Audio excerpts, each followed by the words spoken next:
Bloody hate all these difficulty stuff. Normal it is, I guess. Oh God. Subtitles, yep. Yep.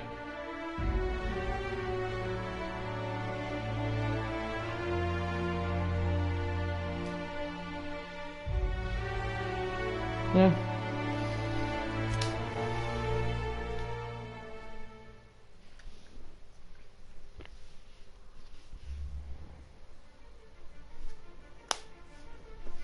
Why stay earthbound when prosperity awaits you in the stars?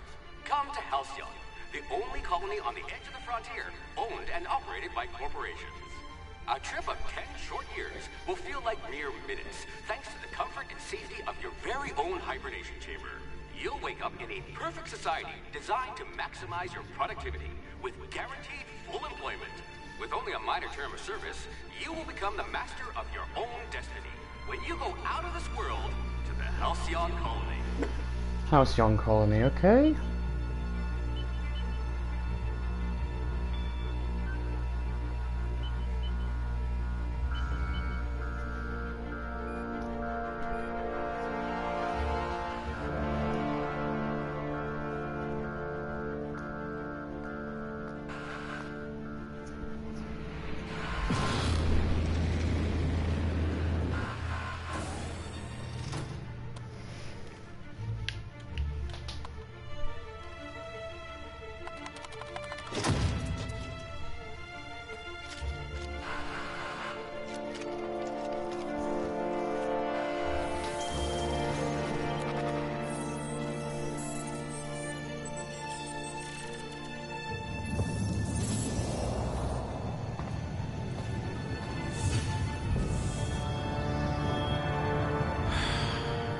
Hundreds of thousands of colonists left adrift out here forever, just to keep from damaging the board's bottom line.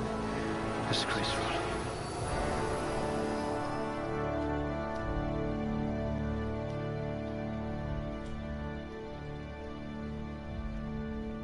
Wait, what?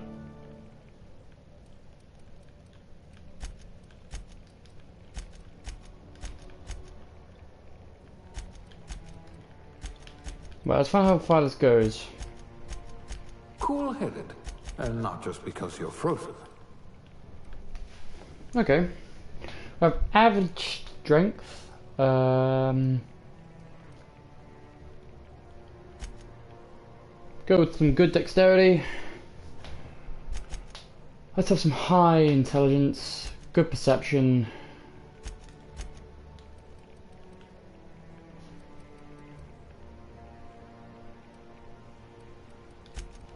Average high charm.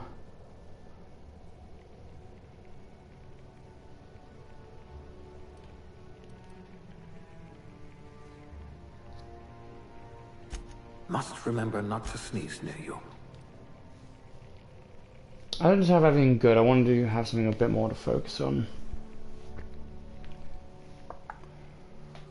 I don't really care about dexterity much anymore. I think I've been playing too much D&D.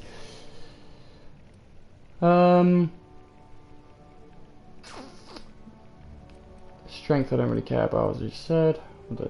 One more dexterity.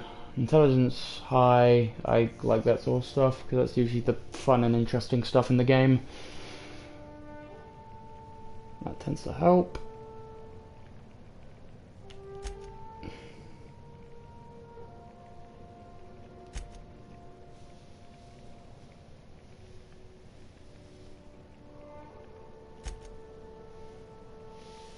Okay.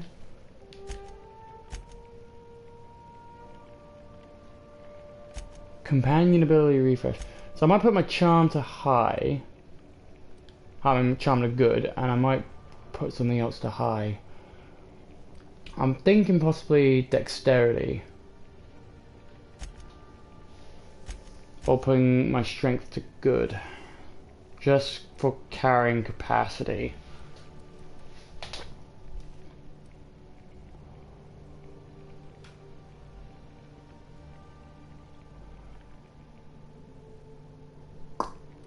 What's perception actually do?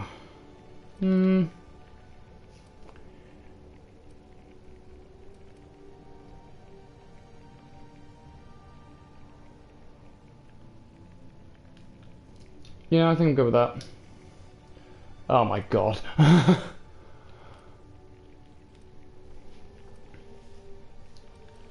Okay, so these are all different things I'm good with. I'm better with long guns, that's interesting. So, these are skills I can get.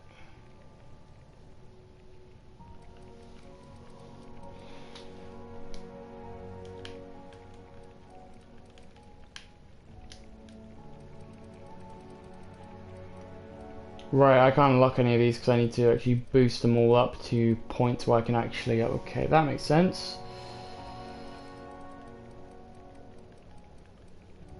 Oh, but I can select these. Got it. In that case, we'll select one in tech. You wrote that paper on breeding a cystipig with 30% more tumors. I think we'll do one on leadership. Not really a big... Don't really care much for that. Outpost administrator within a year. Oh, actually, no. Not tech. Stealth. You had a hand in everyone's pocket. There we go. Yeah, I think I like that. Aptitude. Okay. Colonist sounds like a very nice entry-level career for a person. Oh, is this like a background tour thing? None of them are particularly good. So, I'm going to try and put one into something that I haven't already bumped up. So I've done stealth and I've done leadership stuff.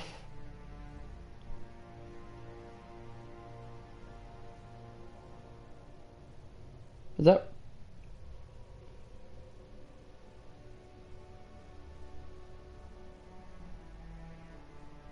I mean, that's probably the best one to what I've... to real life, to be fair. Me being a bartender. Maybe you can fix a drink for me. Appearance. Oh my god. It's turning into Fallout. Here we go. Oh no. Oh no. Why? Why have you given me so much? Let's start with the hairstyle. Let's start with the basics. Okay, so I'm liking 3. 5 is also very me.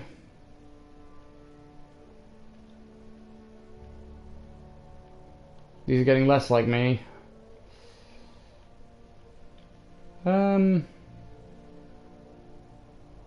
17's not bad. So 3, 5, and 17 I think so far. Oh, and 19 apparently. In fact, 19 might actually be the closest one, but we'll see. Certainly not that. Maybe that. Actually, no, at the back. That's closer, but might have the top a little bit longer.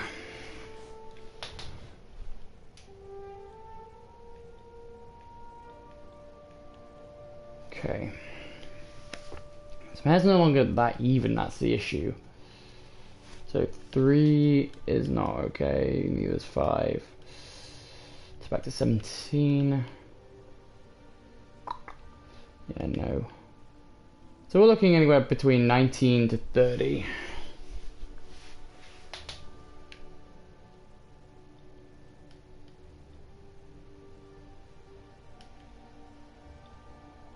Personally, it might just be that one that I'm going with. No, I can't tell what the hell any of these colours are, but so far that looks kind of me. But it's really hard to tell. Because it looks like you got pretty much every goddamn colour under the sun. Well, that's also pretty me. So far it's been 3? Yeah, 3 and 10. I think 10's a little bit more me. No.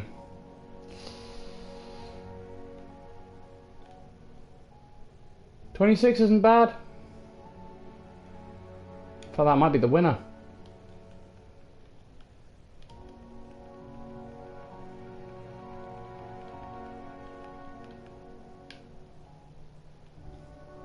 50 is also not bad. So it's difference between 10, 26, and 50, which don't really look that different. So 10, 26. Let's try and compare them.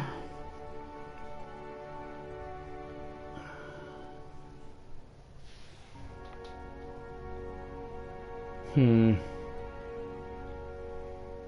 don't want to be on this all day, so we're going to discontinue 50 because I think it's a bit too faint.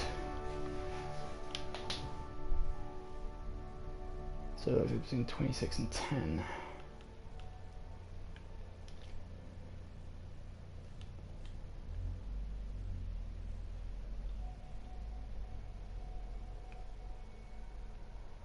I think I'm going to give it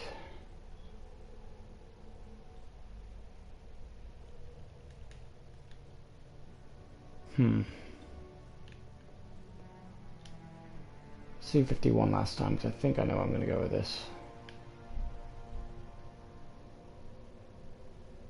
Yeah, 26 is just a little bit too light. I think I'm going to give it to 26, but we're going to see 10 one last time. And 26 one last time.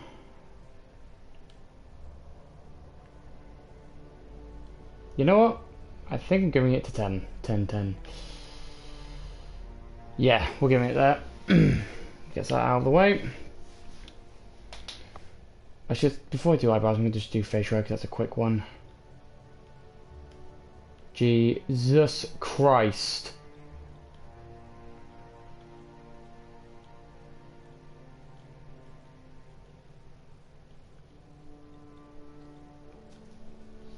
That's me, stubble. Well, I imagine facial hair colours match your hair colours, so I'm just gonna go with that. Play it safe, you know. Wish I actually had freaking things. I'm doing hair and features first, and I should probably do my face first. I've not actually been looking at the eyebrow styles.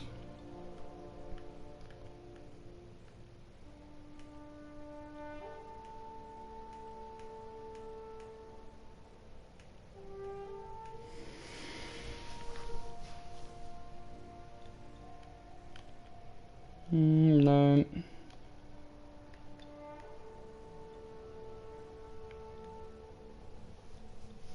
I think that's quite me, so 26 is a good one. Nah, not that one. To anyone watching this, I apologise already because this is going to be a long wait. Yeah, I think right now I'm going to go with 26. So I think it was 26. Was it? Oh crap.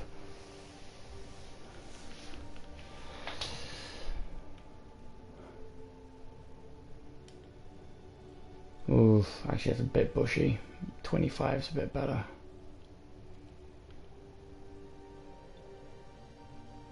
That being said, mine does have a bit more of a curve.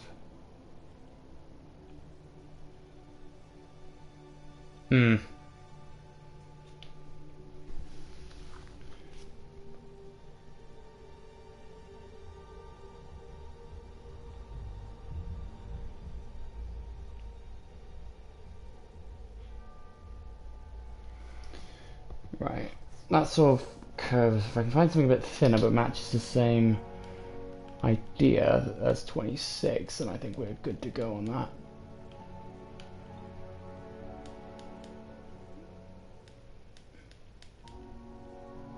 That's a bit too angry even for me.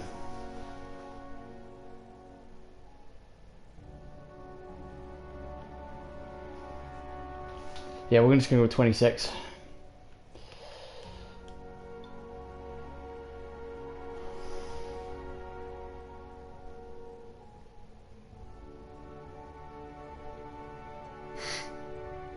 He says, then going back to look at 25. You know what, screw it, 25. Don't want to spend forever on this at the same time. Okay, let's go to features. It's going to run right past these. If any take my fancy, I might actually take a look into it, but So it goes from makeup to sort of war paint vibes. You know, I love putting myself in the games too much.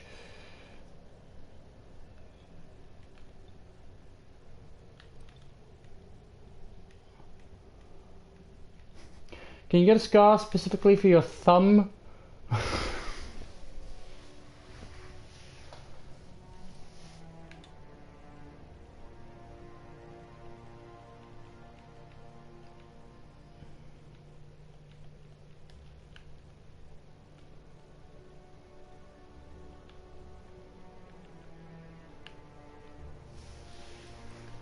Yeah, I still look fairly young.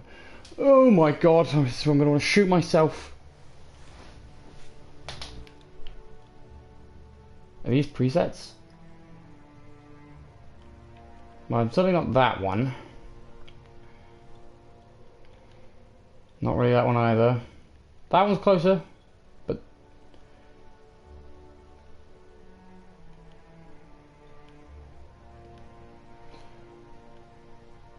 God, these are very generic faces.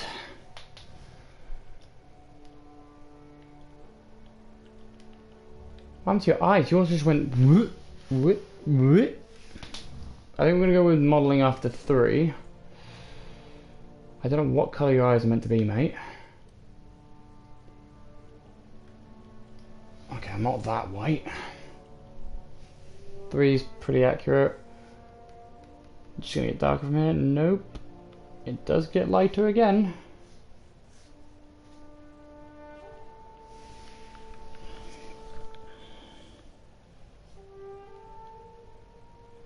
So 15's a good one.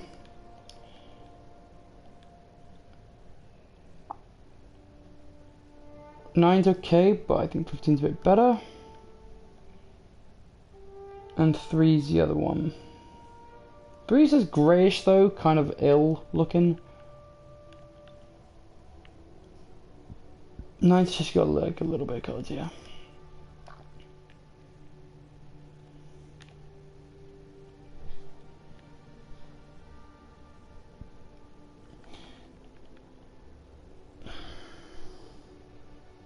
I'm gonna give it a 9.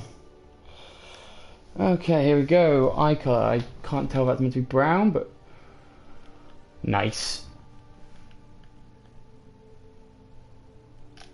So we can just zoom in.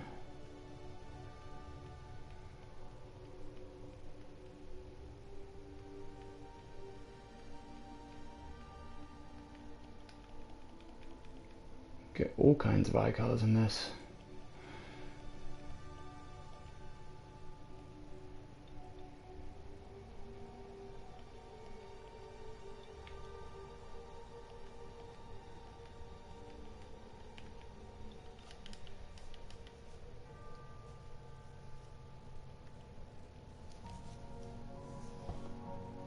Nine I'm liking.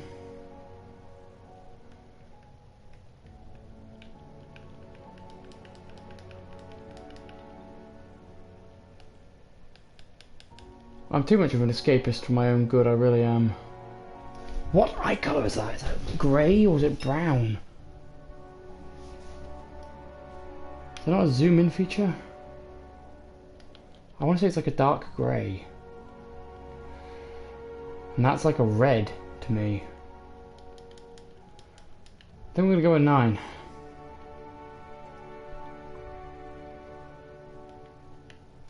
Which actually kind of says it's brown.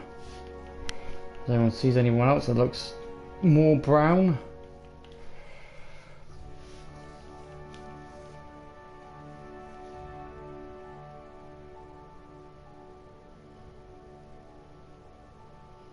Yeah, you can't zoom in anymore, unfortunately. Brown. Okay.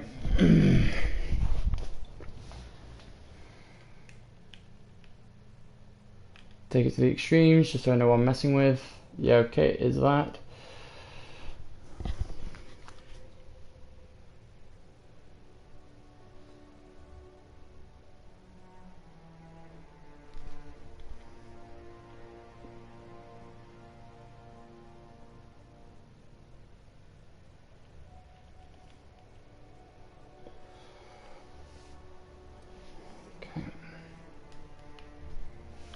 Don't tell me that's what I think it is. It is! I'm telling you now, I do not look like some sort of caveman.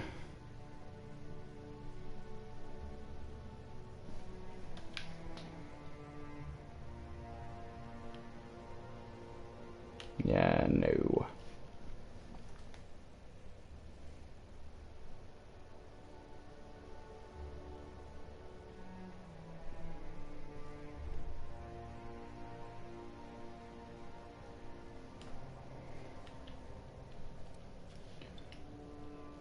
That'll be up and down, won't it?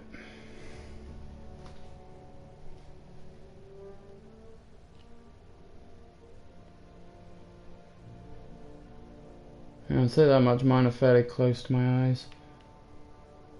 Basically, I look like an angry bastard.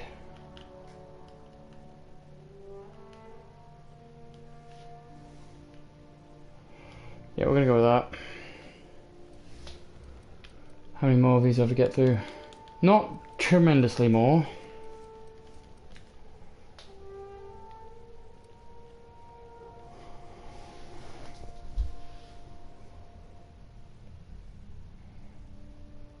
So my eyes are fairly big without being ridiculous.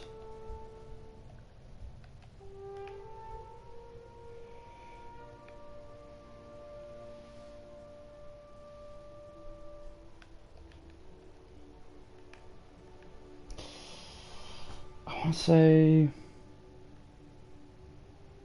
I really am focusing on like every minute detail right now, aren't I? More so than I usually do, which is a little bit weird. There's like virtually no difference, Gabe, come on. Trying to go with the easy ones before I just go on to the ones that are going to be a bit more picky.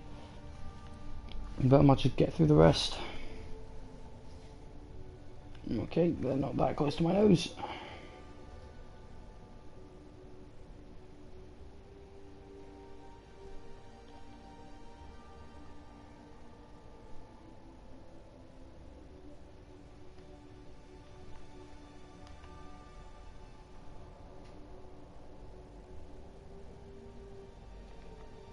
I mean, this motherfucker ain't gonna come out looking like me anyway, but...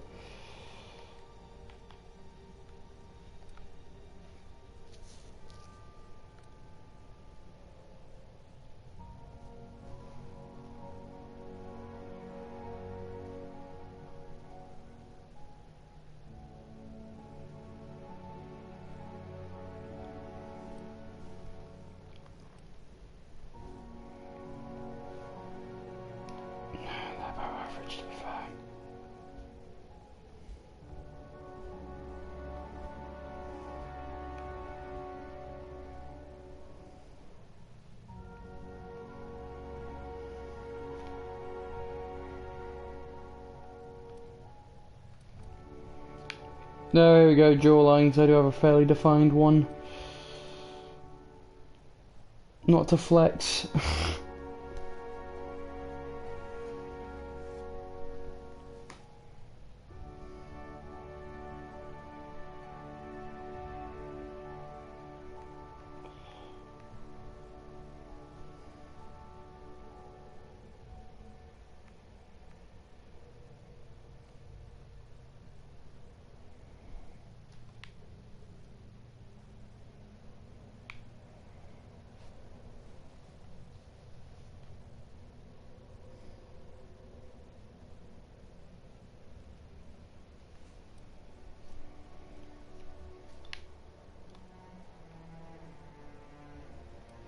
We're almost there, and then I can actually start the game.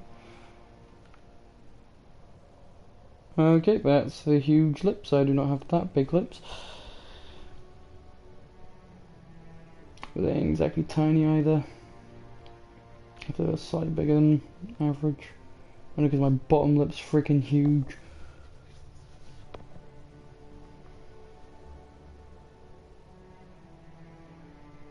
No, compared to my top lip at least. I'm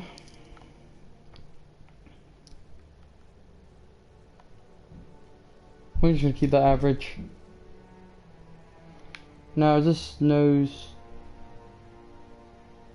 Right, it's actually nose size, so it's how far it goes away from my face. And I have a fairly big nose.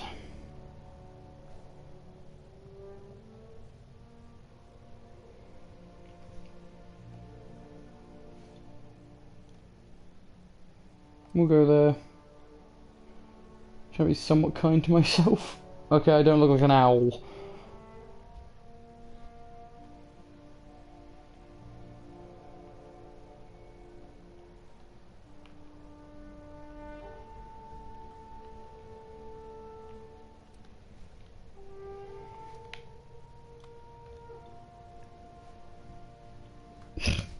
No, that's not my nose.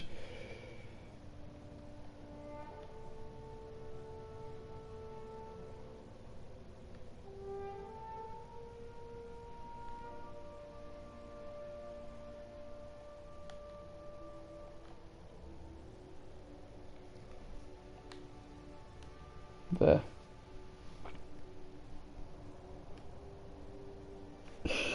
God, I'm constantly about to sneeze.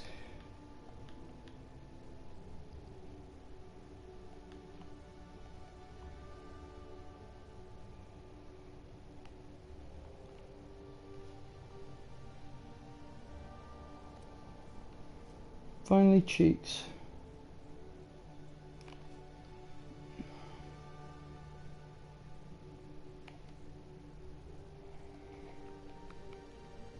Are they on about cheekbones or what?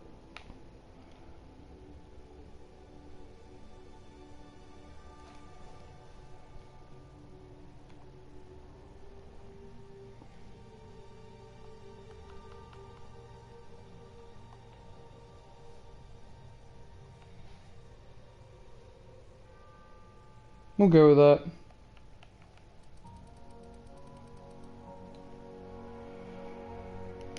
Imagine I clicked, you know what I'm gonna call them.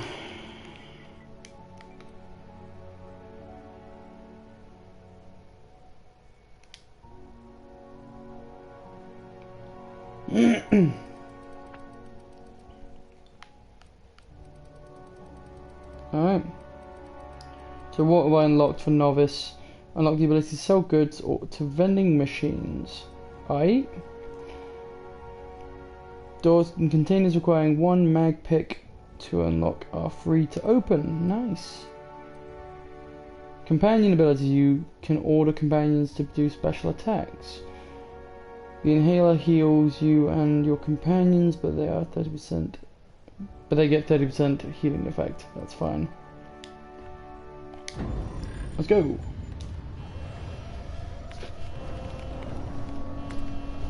Looks to be your lucky day, my friend.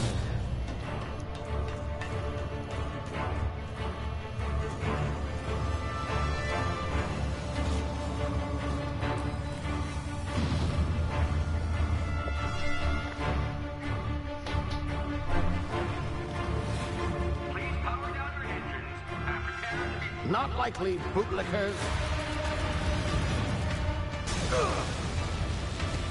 Initiate skip jump.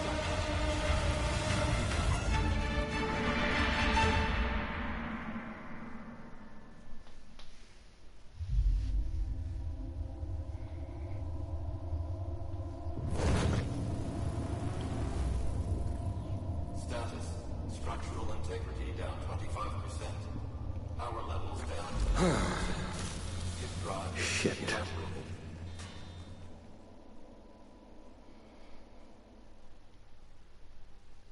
You gonna let me out, dude?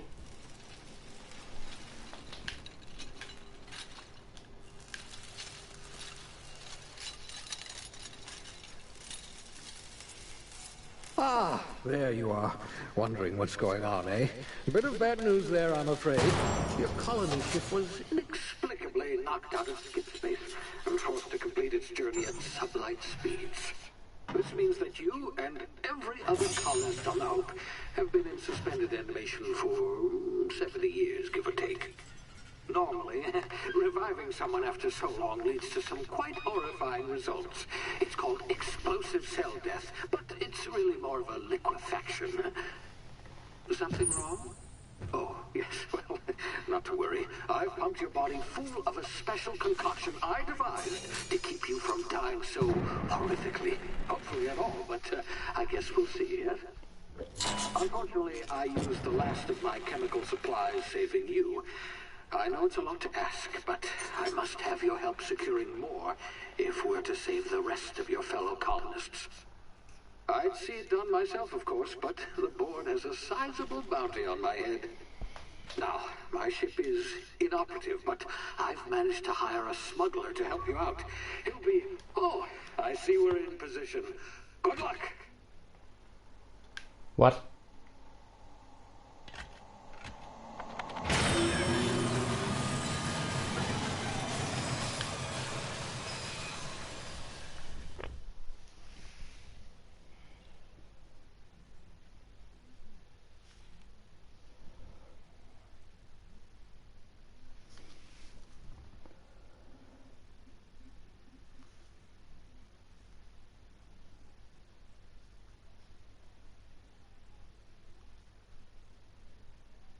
Can you hear me?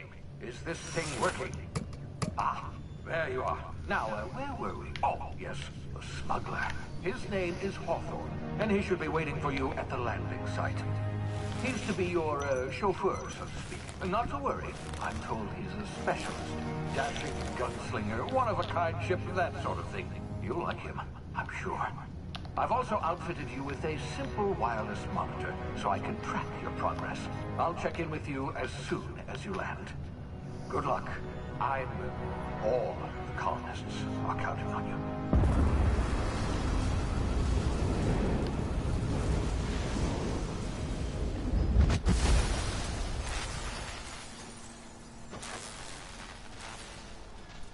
Yikes.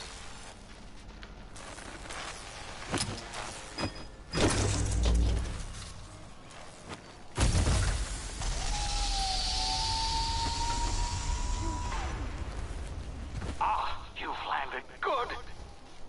Hawthorne should be close by. What in law's name? Is that him? Oh, that I idiot. landed on him. I told him to plant the beacon and move away, not stand there holding it. Oh well, Oof. no sense in letting his ship go to waste. Hawthorne won't mind you taking his ship. Better you than the board, huh? Not sure. Doesn't look like I there's much trust choice. the fellow. Might have gone after the bounty on my head. Shame about the whole squashing thing. Nasty way to go. Okay, so standard control so far. Also, whilst I'm here, can I turn off a certain thing?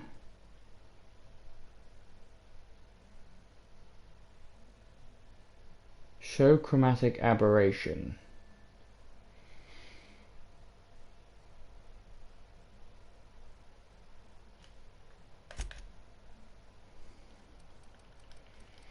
Basically, I just want to have motion blur if I can.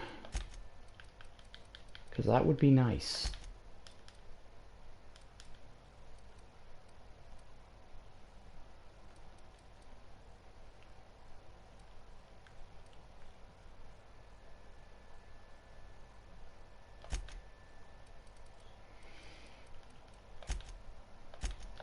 I'm going to assume it's this.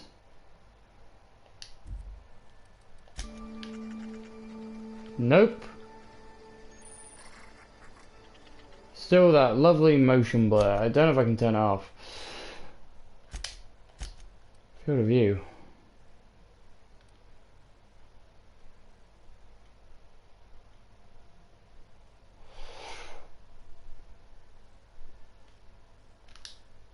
I might as well go back to default, yeah. So I'll not change anything. Wouldn't be in this one. You know, I'm starting to think it's just not there. If it's not, that's not the end of the world.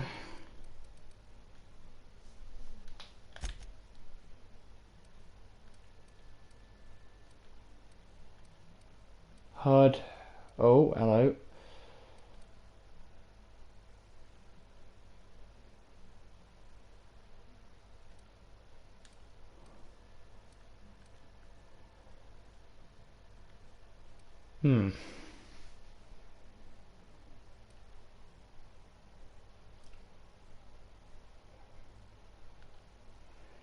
Yeah, by the looks of it, there's no way of turning off the motion blur, which is annoying, even though there's not much of it.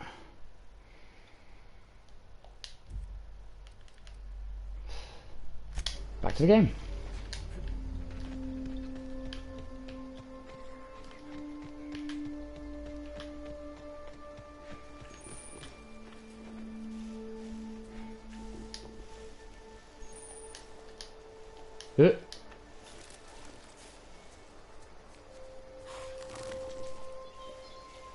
I figure them things are going to try and kill me if I get spotted. Uh-oh. Move, move, move, move, move. Okay, so they didn't see me, but they were kind of like, he's there. Oh, fuck off, I just complained about motion blur. See now, you've been frozen for a while. There's bound to be unforeseen side effects. Do I take full damage? Yes.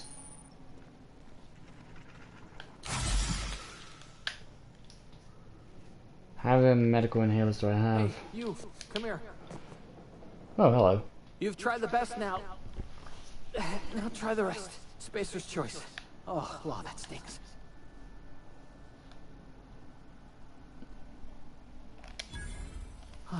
Looks like the bleeding stopped. I owe you one. Hope you don't mind me omitting this little exchange from my report.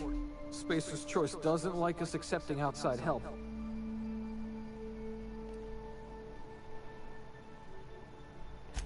We were out on patrol. I saw a marauder camp up in the hills. Thought I could take him. Then my gun misfired. Right through my side. I mean, what are the odds of that, right? Just barely scraped by with my life. Crawled in here and blocked off the exit with those canisters.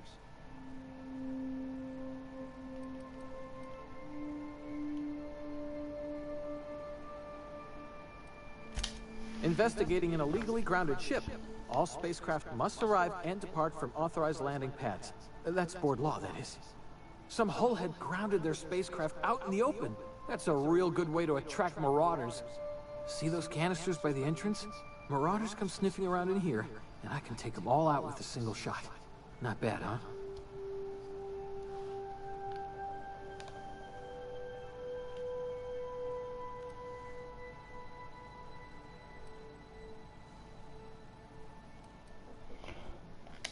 Yeah, okay. You look like you know your way around a gun. Here, Oh, you can didn't have my mean to skip saber that. too, for patching me up and all. All Spacer's Choice weapons are now 30% less likely to malfunction. You've tried the best, now try the rest. Spacer's Choice. Yes, nailed it that time. You hit your head or something?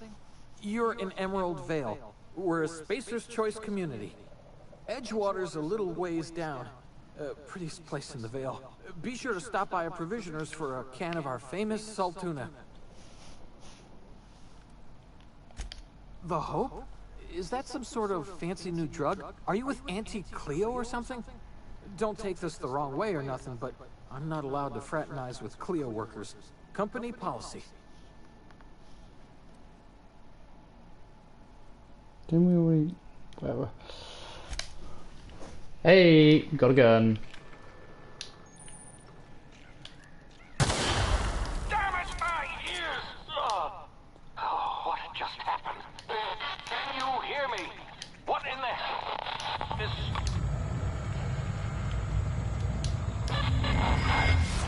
But...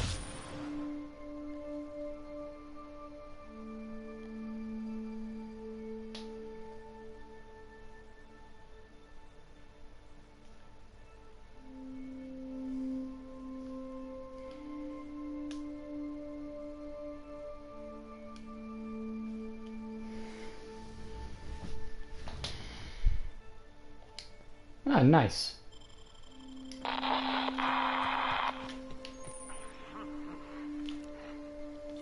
Didn't the guy give me a saber as well? Oh, hello. There we go.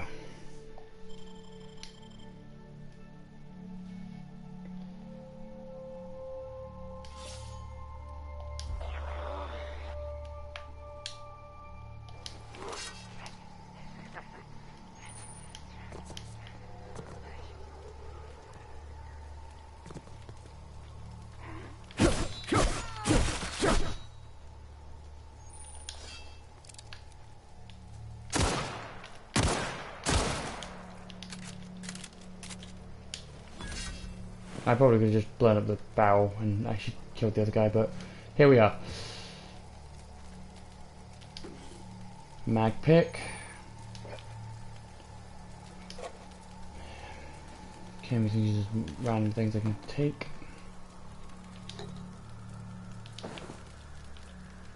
Hello, mag pick. Mock apple, another mag pick. Hacking and picking locks, here we go.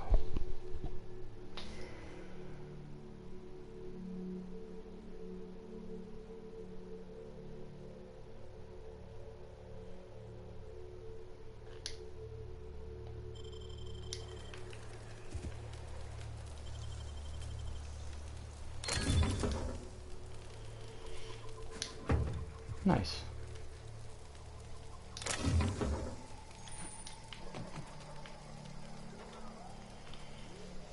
Do the other body, if we can find it. Take that.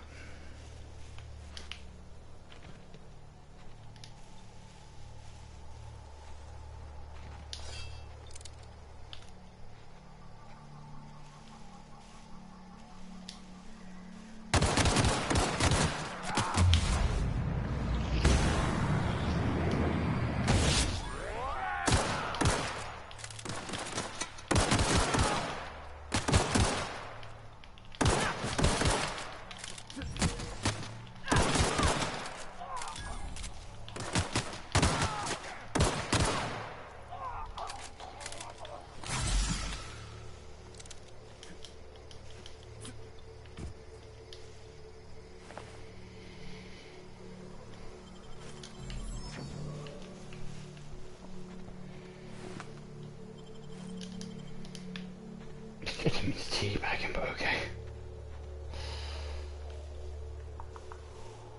Right, looted him, looted the other one. Where there was a third one, where the fuck did he go? Assume it's this guy to the right. Okay.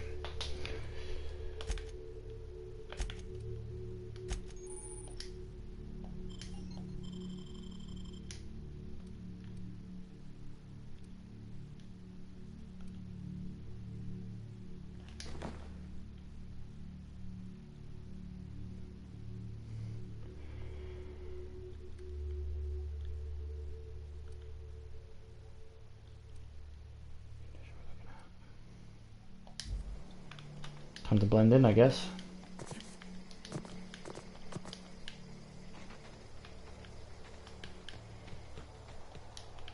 Alright, so the slide is not a thing in this game. Hey! Get over here before you get yourself killed!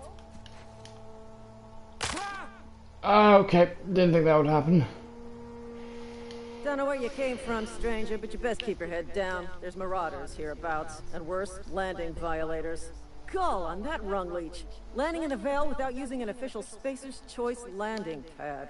I'd slap him with a fine if it weren't for all these marauders shambling about.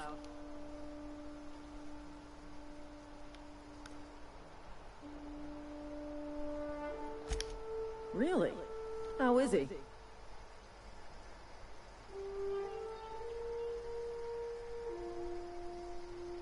Shouldn't have done that. Spacer's Choice family ain't authorized to receive medical aid from off-brand physicians. We'll see him back to Edgewater, just as soon as I cross these marauders off with the swift, cost-efficient fury that's made Spacer's Choice the most trusted brand in personal defense. I just, you know, need a couple of winks to catch my breath. Stretch my legs, son.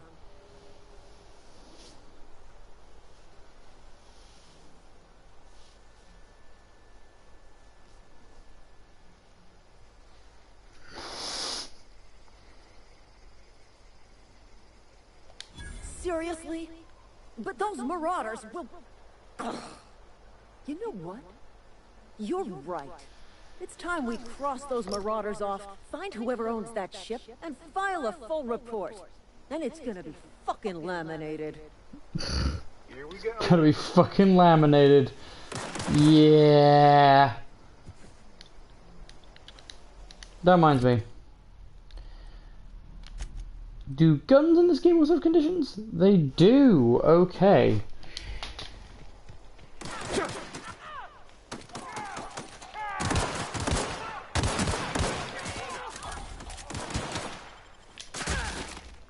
Oh my god!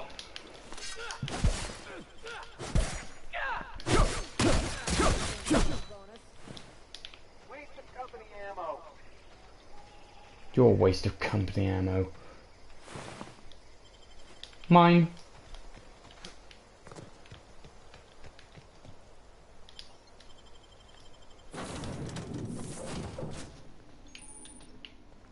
Please be informed that this vessel contains no valuable plunder. Marauder, please be informed that ignoring me is dangerous for your health.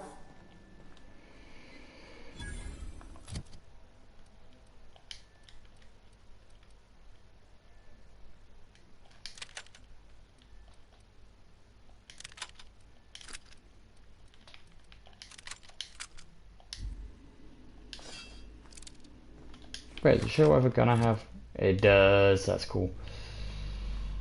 Unauthorized access of spacefaring vessels is... Hello, Marauder.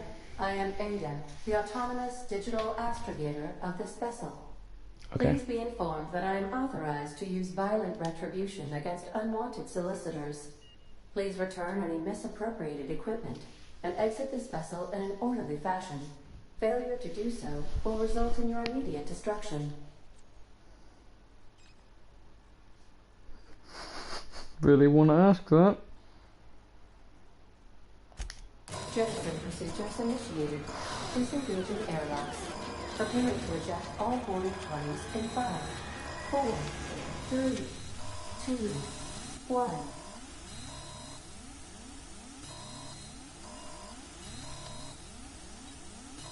You are still here. My deception protocols have failed. I have been programmed to express disappointment.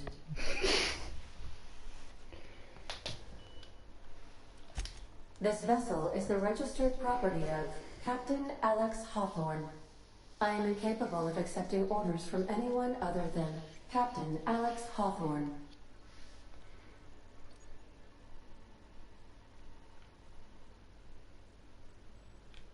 I understand.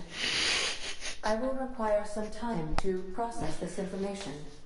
Thank you for your patience and for your honesty. I am programmed to take orders exclusively from Captain Hawthorne.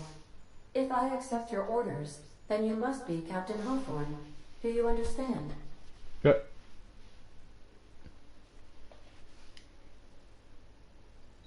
Well done, Captain Hawthorne. I see your plans for conducting this remain intact. Oh, that's funny. Unfortunately, our engine is currently inoperable. Our main drive suffered a critical power failure, and we were forced to make an emergency landing. The main drive's power regulator has been irreparably damaged and must be replaced.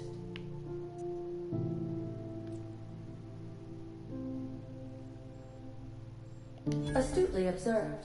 However, the probability of locating a power regulator within a worker settlement falls within acceptable parameters of certainty. High-capacity power regulators are sometimes employed in the electrical networks of worker settlements. I have taken the liberty of printing you a new Captain's Identity cartridge. Please try not to lose it this time. This cartridge identifies you, Alex Hawthorne, as the registered proprietor and captain of the Unreliable. Do you understand?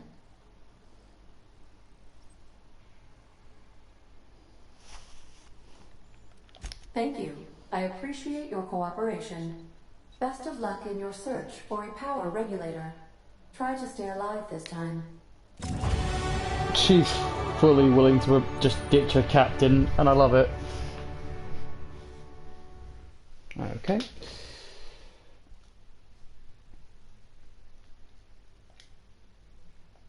Makes sense to me.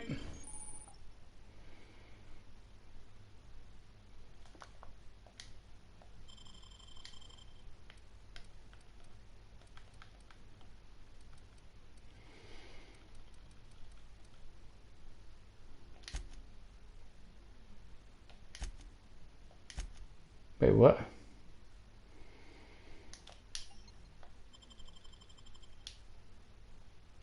How many do I get?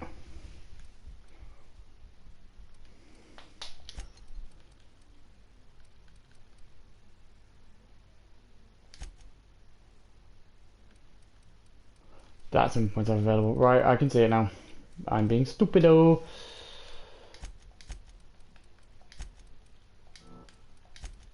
Okay.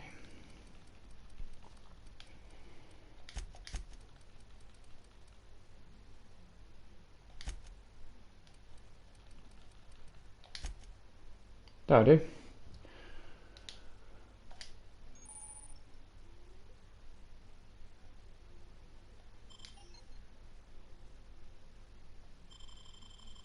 Nice. Oh, right, yeah.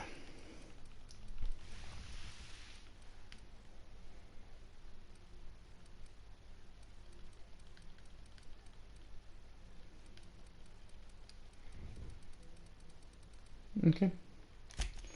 Perks.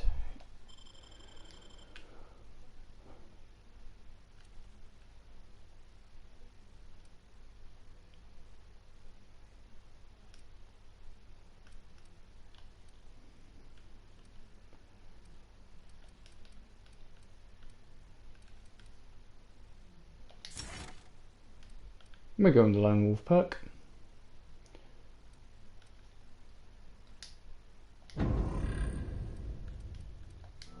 Nice.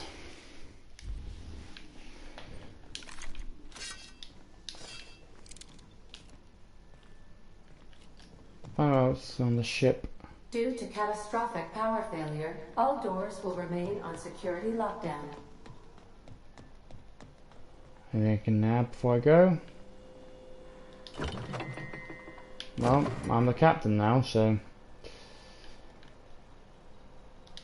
take that. These surveillance devices allow me to monitor you constantly. Please ignore them. Okay.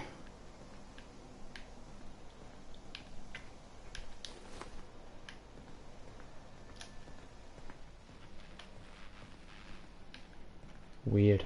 The ship's engines cannot be powered until a replacement regulator has been properly installed. Okay. Small force can't injure me. Let's get back in there. Howdy. Say, this wouldn't happen to be your ship, would it? Because you sure walked in it like it was your ship. And if this ship is yours, well, mister, you owe Spacer's Choice a hefty fine. I'm afraid we gotta dock your pay.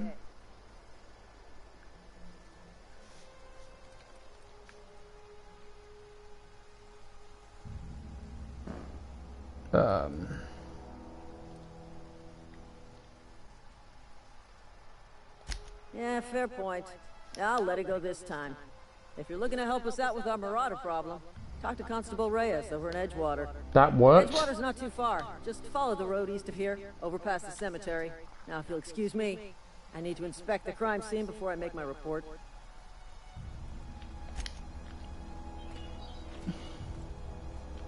Damn marauders are out of control. Well, didn't expect that to work, but here we are.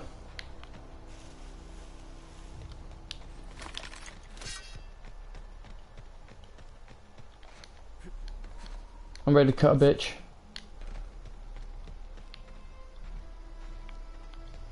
Here we go into the big old world.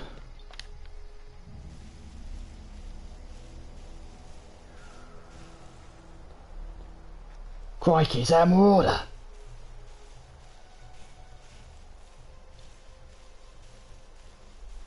Oh, you little bitch.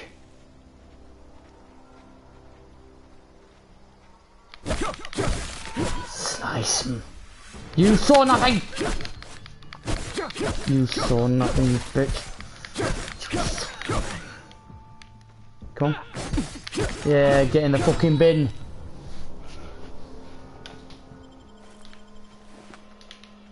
Where's the last one? Where's the fucker? I don't mind if I do, that's a helmet for me. I like me some helmets. Yeah. Can this game do a third person mode? I wonder.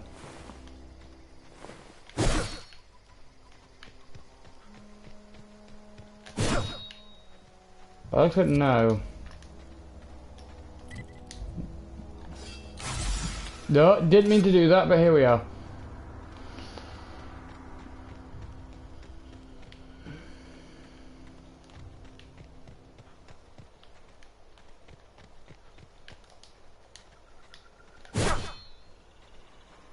Can I just put away my weapon?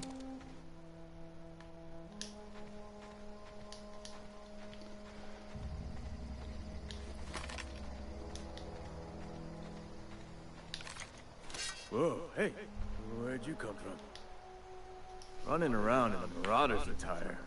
You're liable to give some people the wrong idea.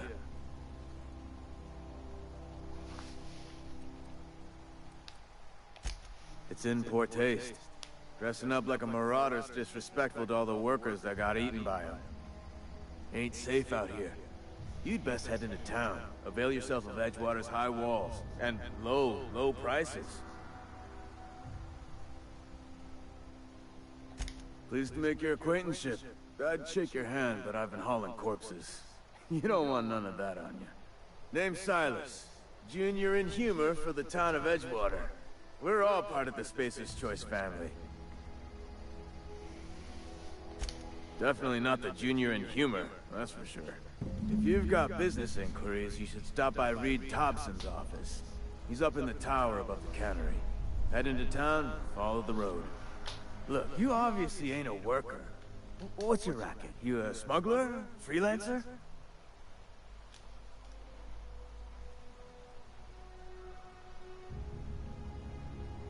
Edgewater is a company town, board-owned and operated. That includes the cemetery. None of us own our grave sites, we rent them from the company. Renting means money. Money means paperwork. Paperwork means signatures.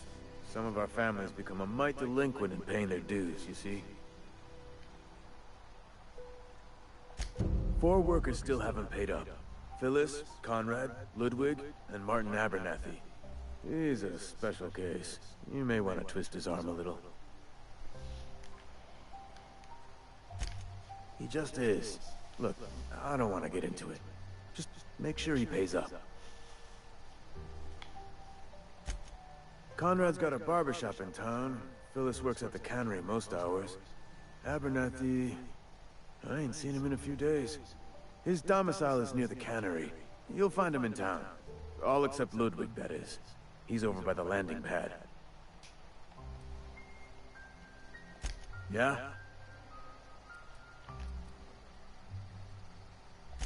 You could look at it that way, I suppose. You could look at us and say, those Edgewater saps lost near every soul to plague. But you'd be wrong. We're survivors. Loyal company folk, brave in the wilds.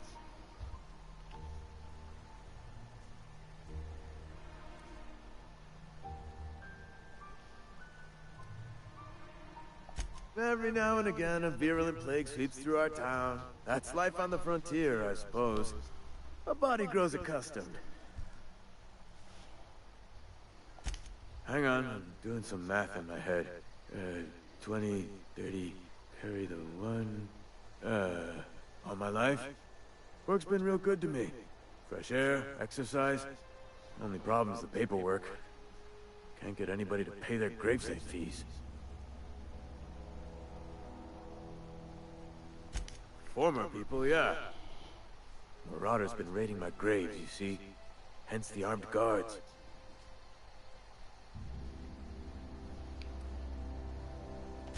Well, if you're gonna go headhunting, talk to Constable Reyes back in town. She pays for marauders by the finger. Couldn't tell you. No, I mean, I'm contractually prohibited from saying anything that might reflect poorly on Spacer's Choice. Ah, avoid it. Shouldn't have said that either. Look, forget I said anything.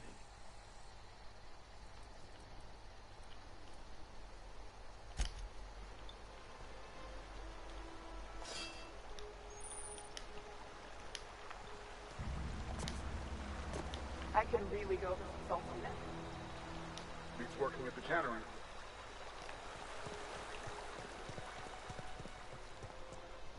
Let's see requests. Guessing they're in journal.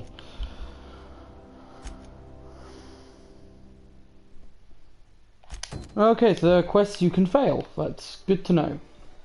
Let's do this little side one first. Get a side quest out of the way. So the first guy's by the landing pad, which is this way, supposedly.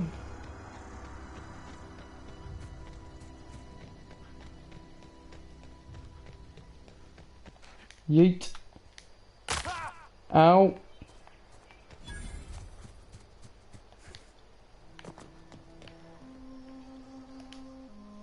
Thank the law. I've been requisitioning backup for months. Guess the boss finally came to his senses. You ever swung a truncheon? Let me see your rifling stance. I want to make sure you're up to snuff. The war! The coming apocalypse! Man versus machine! I'm talking about mechanical soldier. Cold, heartless automatons made of iron and lies.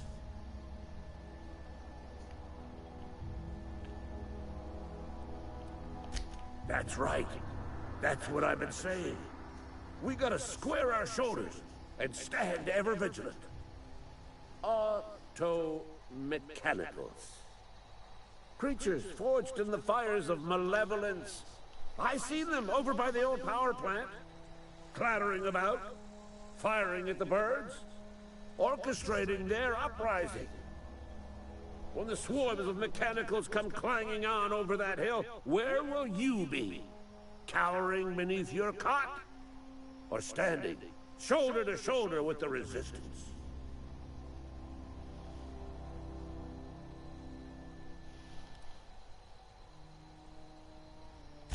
I've been gathering up a war chest over the years. Some tuna cans, mostly. Some Spacer's chaw. A few bit carts. I'll reward you for your aid.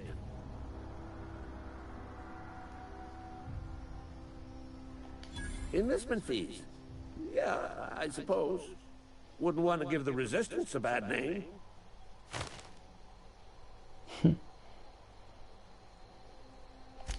They have sent a scout, prowling around the junkyard just behind our beloved town. This scout must not be permitted to return to its base of operations. Cross it off, then report back.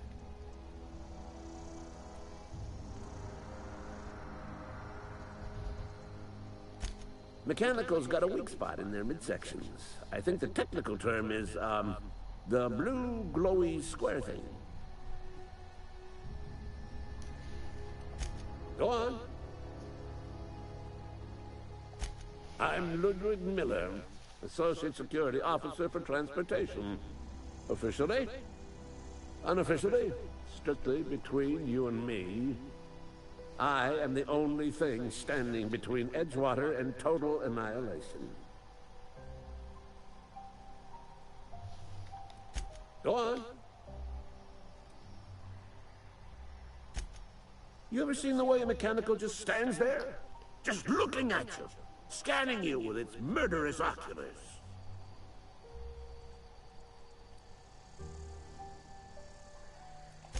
Mechanicals have been programmed to eliminate the human race. They've been programmed to replace us. First, they will rob us of our jobs. And once they have taken away our livelihoods, they will take away our very lives. I told Silas I'd pay my dues if he agreed to join the Resistance. Guess this means he's finally heard the calling.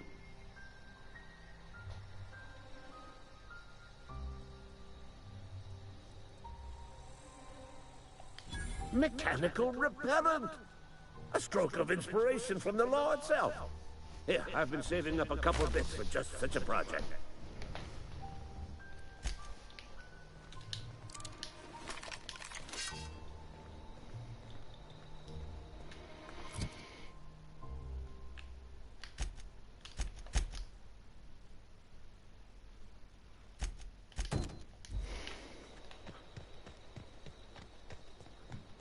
Oh, I'm gonna feel bad.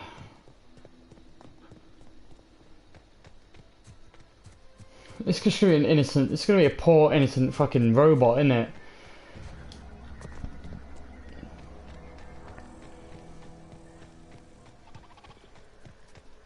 Oh, it is! Searching for repair bay. Error. Navigation systems failed. Unable to comply.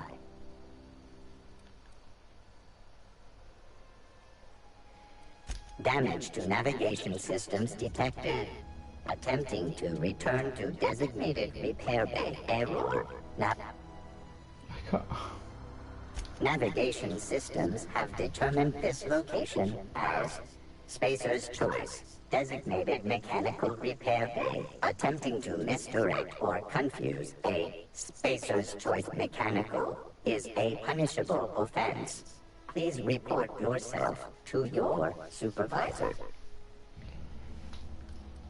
I'm not killing this little guy. Later on in the game I might be able to repair him. I'm going to save this particular side quest for a while.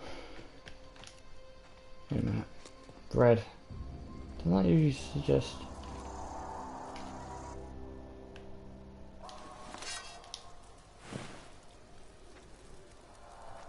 Bye, bitch. Yeah, you fucker. Go, go, go, go.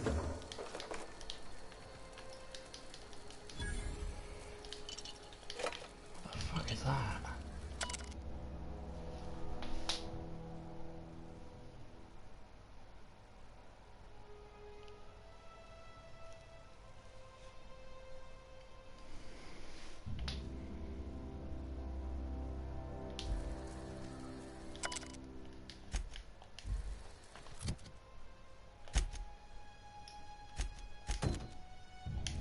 Alright, let's go do a small grave matter now.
Neato.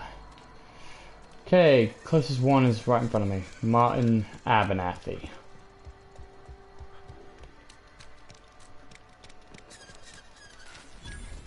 Does very much have Fallout vibes.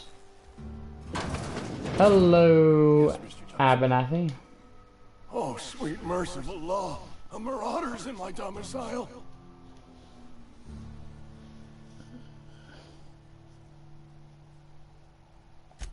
There a reason you're running around outfitted like one of those monsters? Did Mr. Thompson send you to put the fear in me? Well, you tell Mr. Thompson I'll be right at my post. Tomorrow. Bright and early tomorrow. Because I'm definitely not plagued. As spry as a spring chicken. That's old Abernathy. And what are you doing here? Visiting? Well, let me give you the grand tour. This here's my domicile. And there's the door. Alright. What? No. I mean, might be. That depends on who's asking.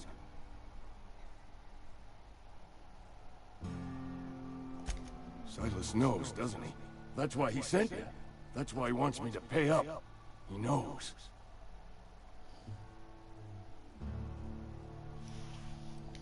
Sounds like he's already told you. You may as well hear it from me. I'm dying. I'm not long for this world. The date of my expiration is fast approaching. And soon I shall be ushered through the great cannery in the skies. It's plague. Has to be. Silas knows. He knows I got one foot in my grave, and now he wants to charge me for the other one.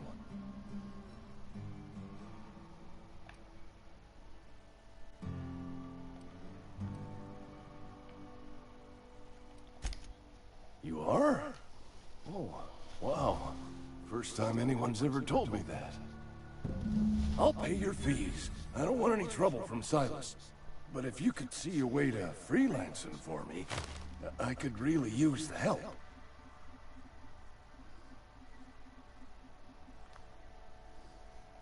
There's a cache of anthracillin tucked away in the old community center. Powerful stuff. Stronger than what we got, anyway.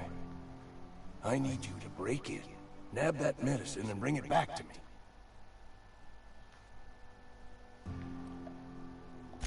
I'll do what I can.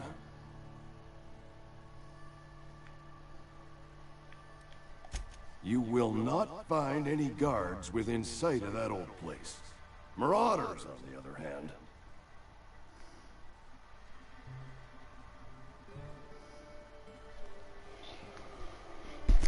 I have it on good authority. There's a gang of them squatting there. I advise stepping softly. I tried medicating myself with adrenatime. Didn't do much for me, as far as I can tell. Anyway, I can't just buy medicine. Distribution of medicine is strictly prohibited to any workers beneath the acceptable margin of health. Company policy.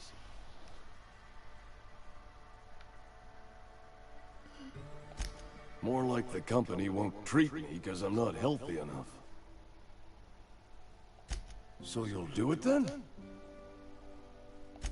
You oblige me with your haste. I think I feel the plague spreading. Oh, Law, it's in my spleen now. I can feel it.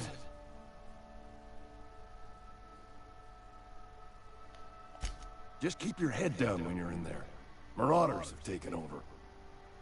Probably tracking mud all over the archives. I know that, but I got nobody else to turn to. Reed would have wrote me up. Constable would have locked me up and wrote me up. Could have gone to see the good vicar, but I never did find my courage.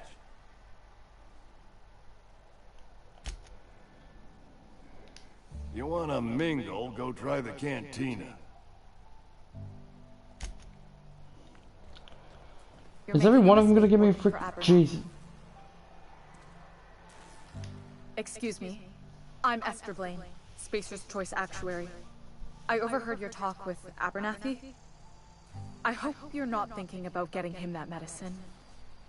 Abernathy is a well-known hypochondriac.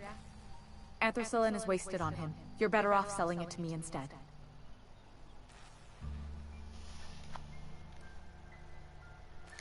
All I'm saying is Abernathy's worked in this town longer than some of us been alive. How do I put this gently? He's got a lot of cobwebs up in his attic. I probably shouldn't tell you. Don't want you implicated for what I'm trying to do. Alright, here's a summary. A lot of sick people in this town, and we don't have the medicine to treat them all.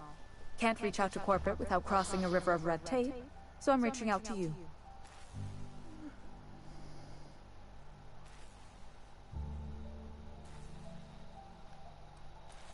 Something like that.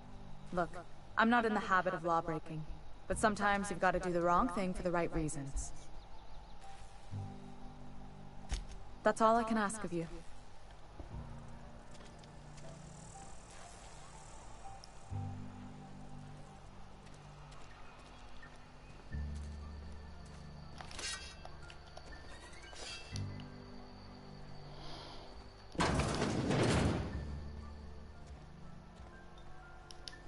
Merciful law. Is that a marauder's outfit? I don't want you wandering into my shop wearing something you've lifted off a corpse. Please don't touch anything. Your hands are probably crawling with germs. Physical hygiene recapitulates moral hygiene. Cleanliness is next to lawfulness. I'll punch him. So everyone says. Until someone forgets to cough into their elbow, and then we're all dying of plague. I'm Conrad. You will report to me if your hair fails to meet Spacer's Choice aesthetic standards. You will also report to me in the event of your death, whereupon I will clean and prepare your remains for interment. Charming. Ah, gravesite fees. Silas and I had talked about this at length. I thought I'd made it clear my pecuniary situation precludes the necessary restitutions. As broke as pie crust, friend. Bitless, indigent, destitute. I simply cannot afford it. I am a blemish on the prosperity of our fair settlement. When I expire, I expect Silas to toss my body into a ditch.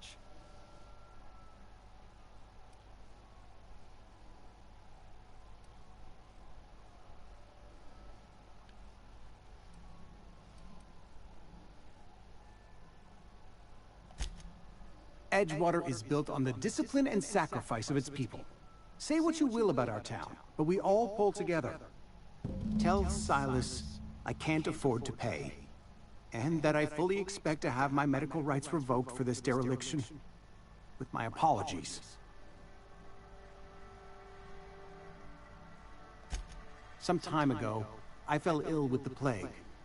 By the grace of the law, and through my own hard work, I'd proven worthy of treatment. Frankly, I don't imagine I'll earn that right a second time. The barber work hasn't been profitable, you see. I've had to keep this old place running with my own savings. Not a bad idea. But I'd need some kind of collateral. My pair of lucky clippers! No, that won't do. Your idea intrigues me, but I'm afraid I don't have anything to give Silas. I'm open to suggestions.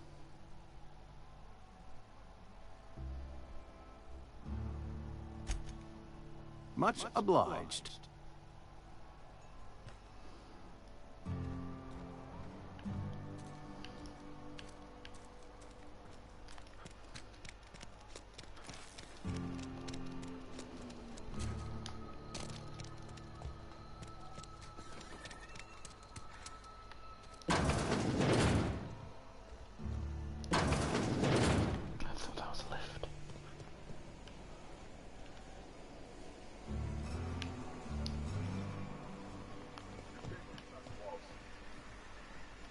You the new worker? Whatever. Make it quick, Tenderfoot. I'm busy. Foreman Granger, mind those words don't come out of your mouth unless preceded by yes, or right away, or thank you. Shit. Silas still on about that. Here, take the fees. I'd appreciate it if you didn't tell Reed I was late on my payment. Because they're not my fees, and not my gravesite. Guy I worked with shot himself. I paid the bill.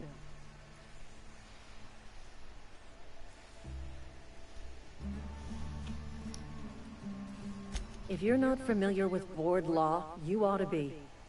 Law requires delinquent gravesite fees to be paid by the deceased party's closest living relative, which meant me. Shame, though. Eugene was a good worker.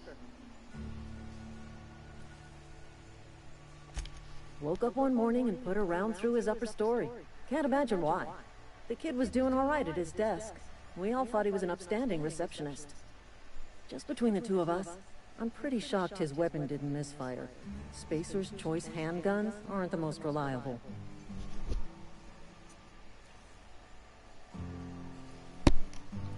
Eugene wasn't family. Yeah, I was the closest living person relative to his body at time of death. Oh, wow. I found him, you see, so I pay the fines. Suicide's a crime. The legal term is irreparable damage to company property. What Eugene did to himself was vandalism.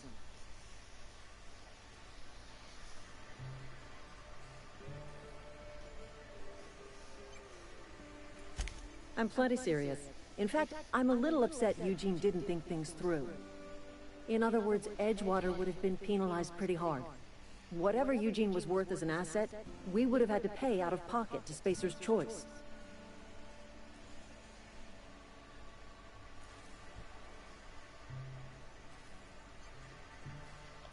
Well, excuse you. I'll have you know, Eugene was an asset to us all. May his atoms be commended to the law. All I know is Silas asked me for Eugene's gravesite fees, which means he was approved for burial, which means his papers went through, which means the town's in the clear.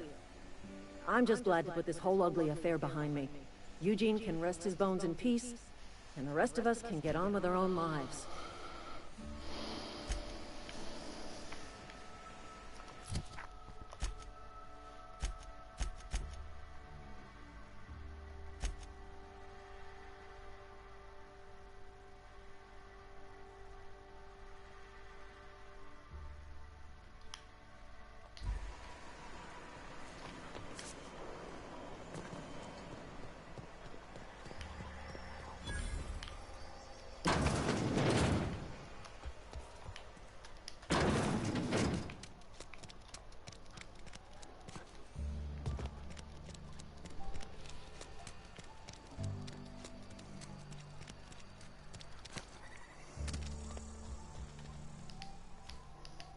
What can I do for you?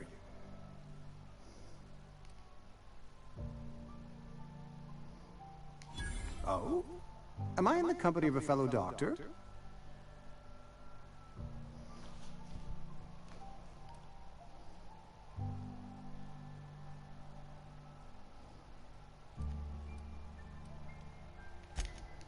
I am a Spacer's Choice certified surgeon, and if you must know, I can stitch a severed thumb with a 58% chance of avoiding gangrene. A ship? Dear me. You seem to have lost the ability to distinguish between reality and fantasy. This is what happens when you let your imagination run wild. I don't approve of fantasizing. It's a dreadful habit, corrosive to the mental faculties. You ought to let the vicar take a look inside your head. Vicar Maximilian, our man from the OSI, here to spread the message of scientism like a soothing balm upon a feverish head. Or so you'd expect. You'll find him in our local church, probably neglecting his duties.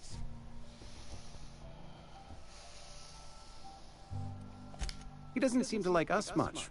The vicar has not been with us long, and in his relatively short tenure in Edgewater, gives off the distinct whiff of superiority. Go ahead. Edgewater has been good to me. I consider myself privileged to work here. I am never wanting for work, not since the plague started. The plague's come at us with a vengeance this year. Lost 6 workers in as many months. I wouldn't call them good workers, mind you. If they were any good, they'd have been treated. Still, it is a shame.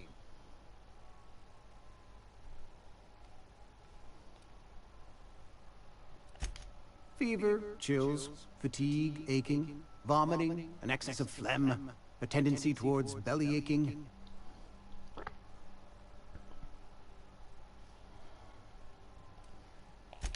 Whatever it may be, I have developed my own palliative. Boiled canid liver and a splash of ethanol. Company policy, friend. We don't have enough medicine to treat all of us, so we treat the best among us.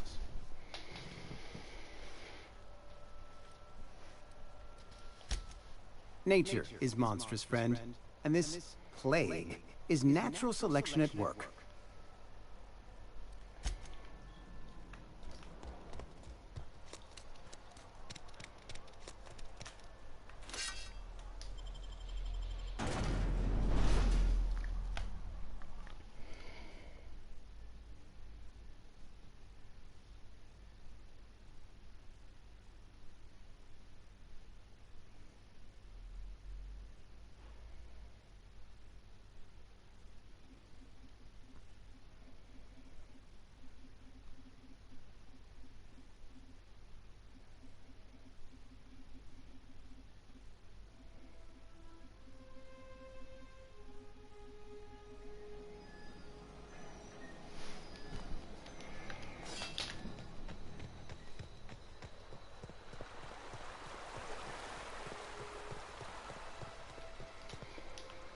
Grave digging's a fine profession.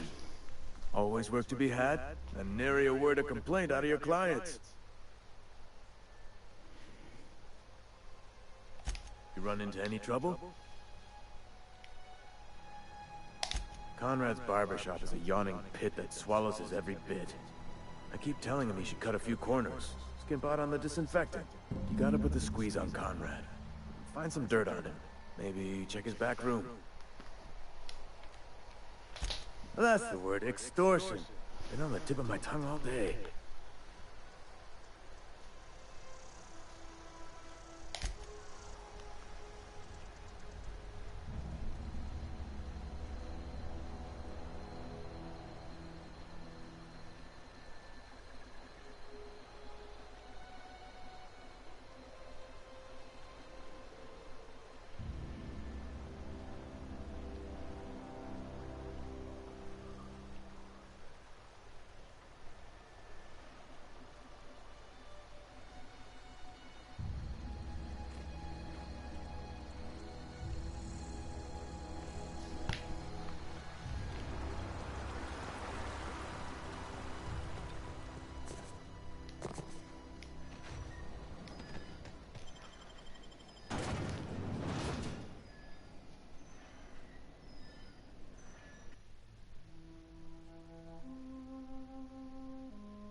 What can I do for you?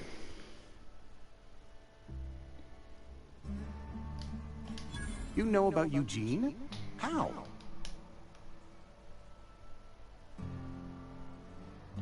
Then, you know Phyllis suggested selling off Eugene's gold teeth.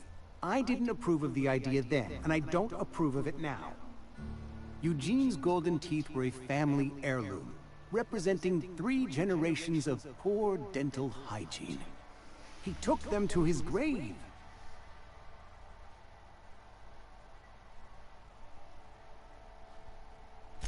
That's unthinkable. Eugene's body and all rare earth minerals contained therein are solely the property of Spacer's Choice.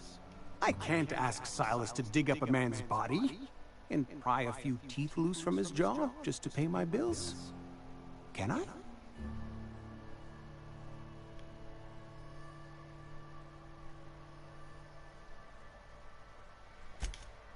Yes, I suppose I must. Here you are. Gravesite papers affixed with my signature and an IOU.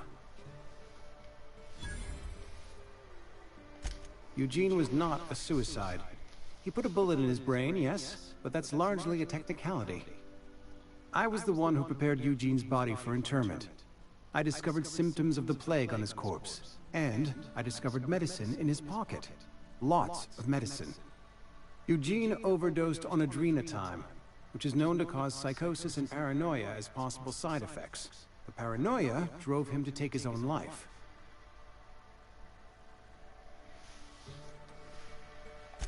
We can all thank our lucky stars that young Eugene was hopped up on medication and suffered its predictable side effect. I included it all in my official report. I'd like to think I saved Edgewater a great deal of money. We never could have paid the fines associated with a suicide.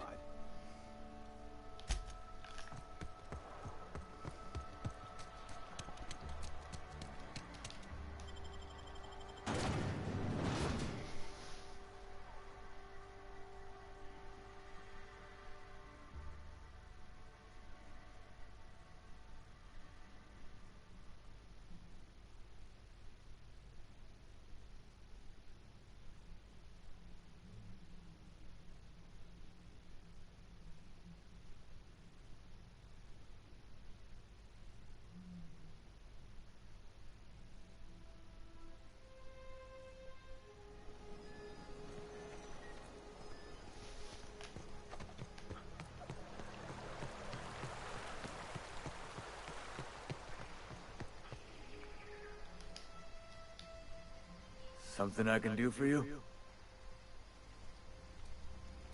You run into any trouble? Reliable work from a freelancer. That's gonna take some getting used to. And I'll buy you a drink sometime. Suppose you've earned it. One good turn deserves another.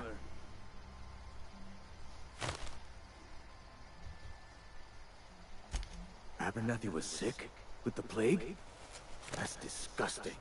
I shook hands with the guy.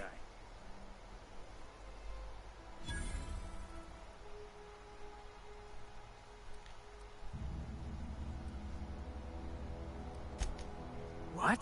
No. If I knew he was sick, I would have had him reported. I needed his fees because of his name. A, for Abernathy. He was at the top of my list, you see? Yeah? The colony ship? Are you talking about that old rumor? Some great big starship packed full of colonists who got lost in the aether never to be found again? Ain't heard that one since I was but a stripling. Can't say it was terribly convincing as far as rumors go. There a reason you asking?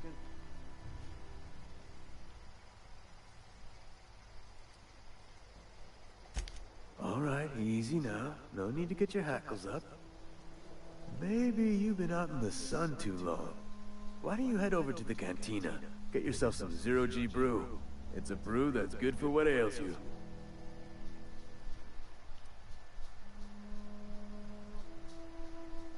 Look, I don't know what's got you caterwauling about hope this and colony that, but you need to stop, or there's gonna be trouble.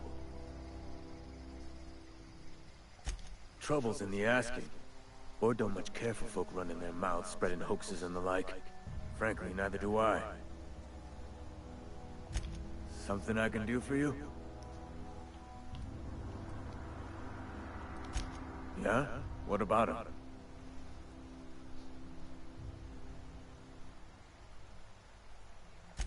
Well, yeah. It's what I'm contractually obligated to do. What's this about?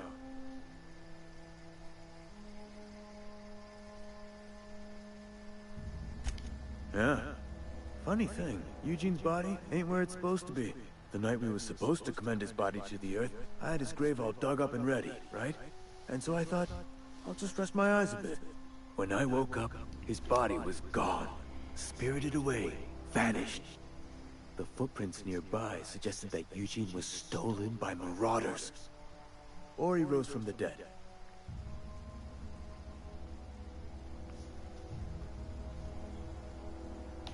Let me know if you find anything. Yeah?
Oh.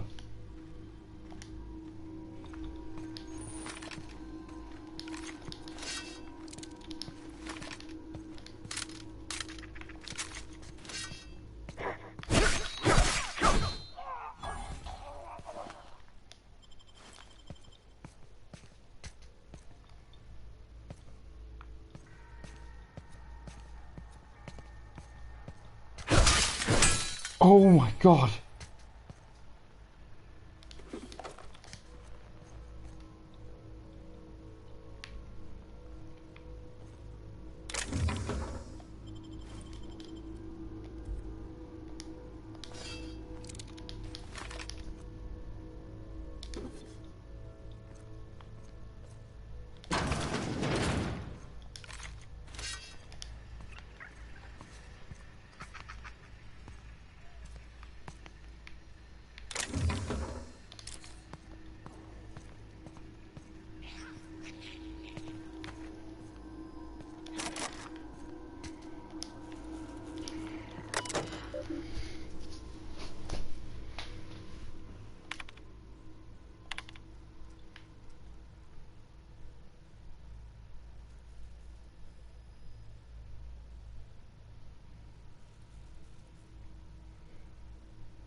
I'll take that.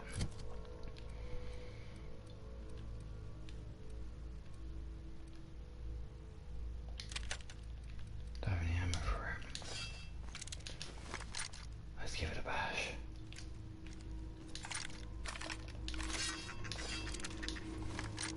Oh, yeah.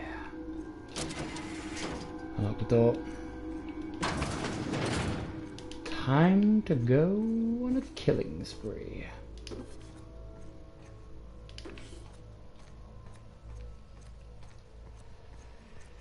But first, where was the thing I could unlock?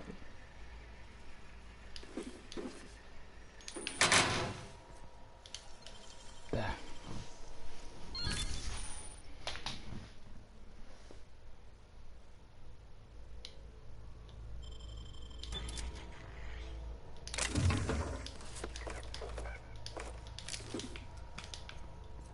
Need to find a vendor at some point.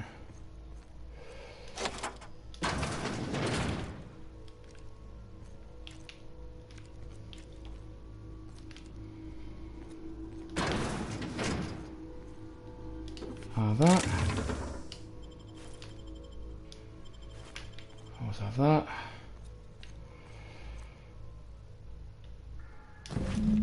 Got it. Nothing to kill everyone in here.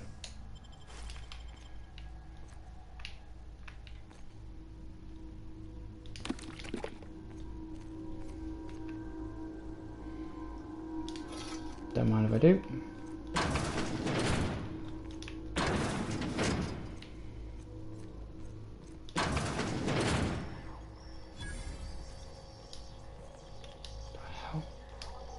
Hello. Sell. Sell some of the gear I don't need. Why is that one? Why is that like worth more? Because that one's in pristine condition. Okay. Well, goodbye. In fact, I don't need anything I'm not currently using. I'll go to my hibernation suit.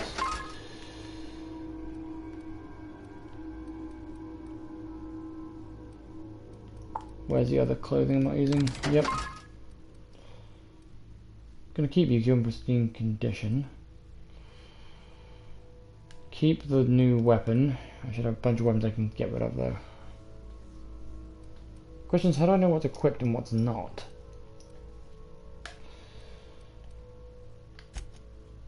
Let's go to weapons.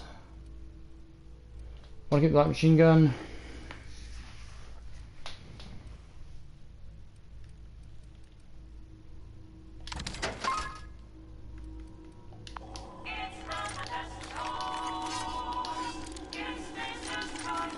Alright, but it looks like I can't sell things I already have on me, so that means you can go, and you can go, and you can go. Let's put on this armor I've gotten.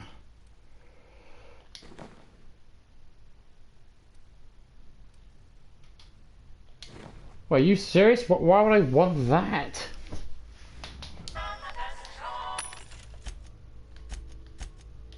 Get rid of that. Right, and it is just things I can sell.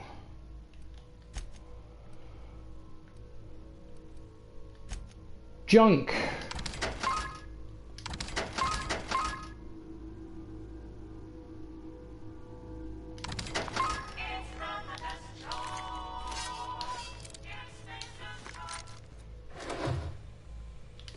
Don't mind if I do. Bread. I can just get out of it, but where would be the fun?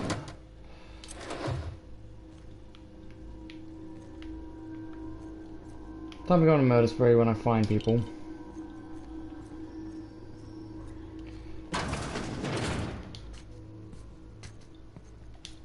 Peekaboo.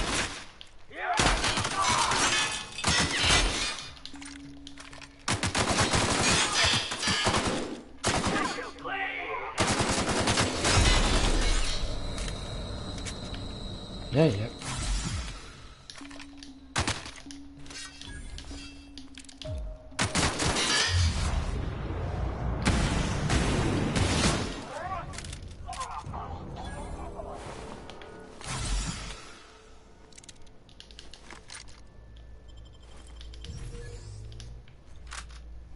Okay, this isn't as good as I thought it would be.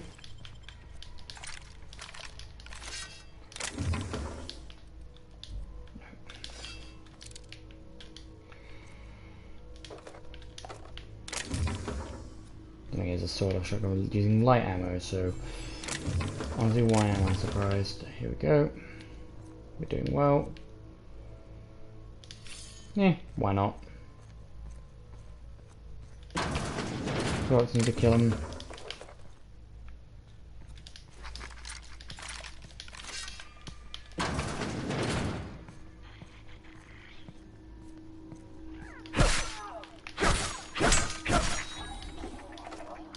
Don't need it.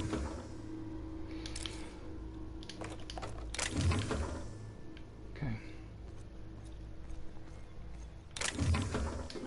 Armor parts, nice. 2 people upstairs at least. Let's move.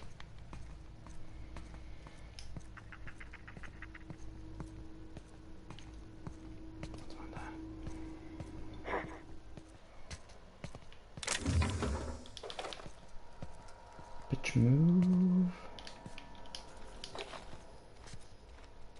Come out and flex. Yep, you asked for it.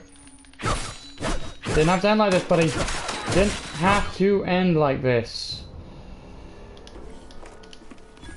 A new helmet. Oh, sick. Give you a command. Padding.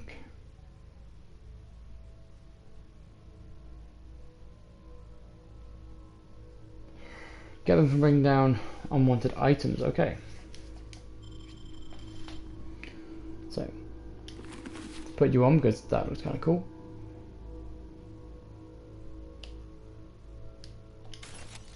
Nice. Pleasure doing business with you, buddy, because you give me a cool ass helmet.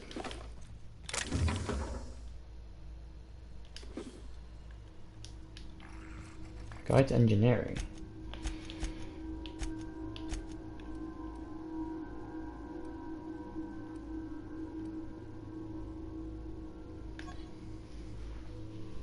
The Young Spaces Guide to Mechanical Engineering Volume 1.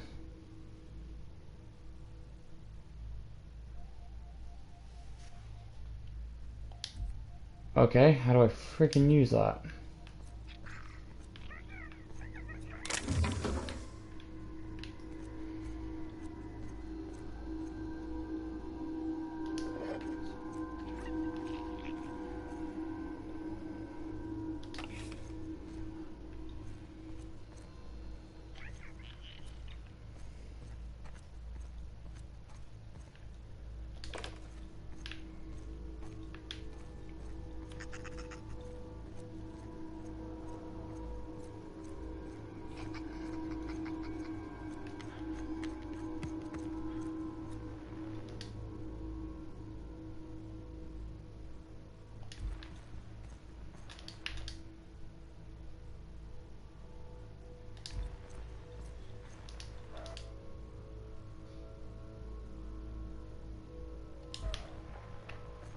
Ugly.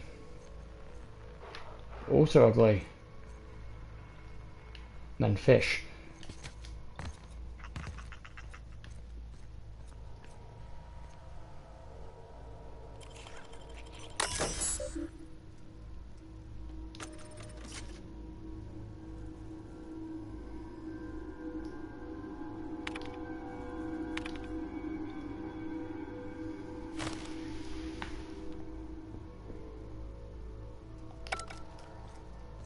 Oh, I could have just made one because I killed the guy who had it.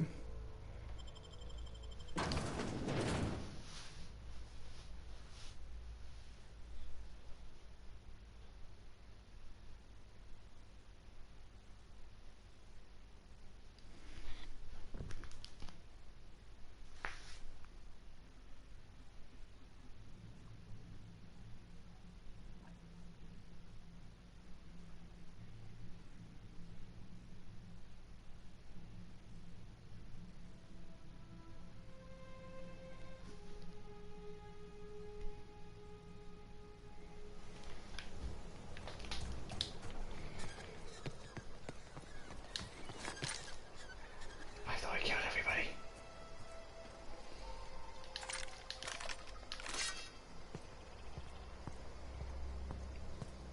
No wonder that seems so easy.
Right, we could.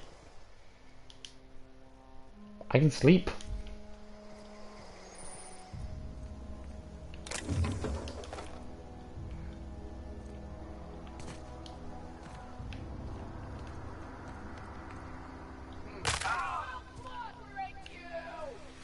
Son of a bitch.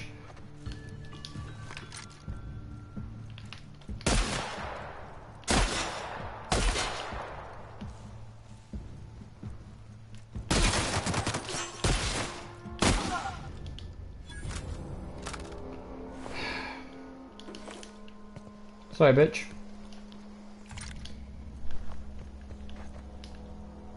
Let's go deliver that medicine. Did I just...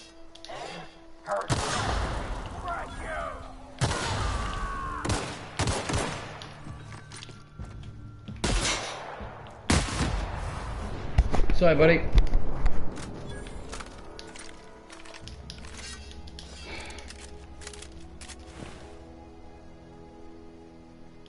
And sell that. Oh, you died before I even got the chance to attack you. Properly, at least.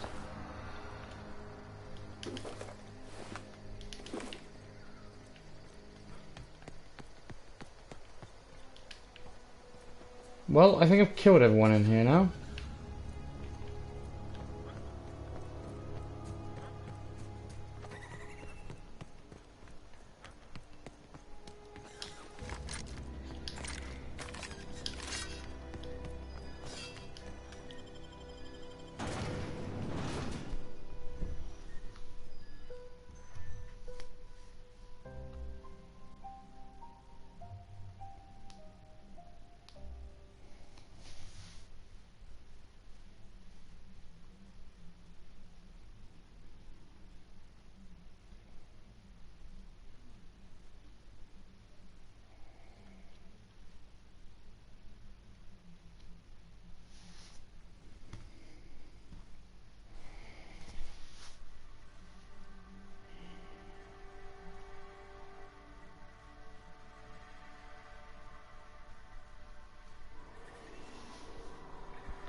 Sometimes I wonder what I'm doing.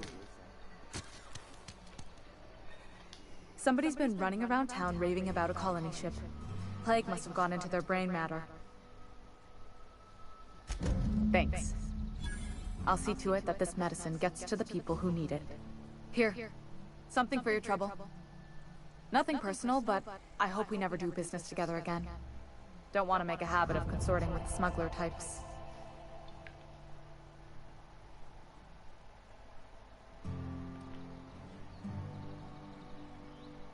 You do have some cheek on you. Lucky for you, I kept a little contingency fee in case you tried to negotiate with me.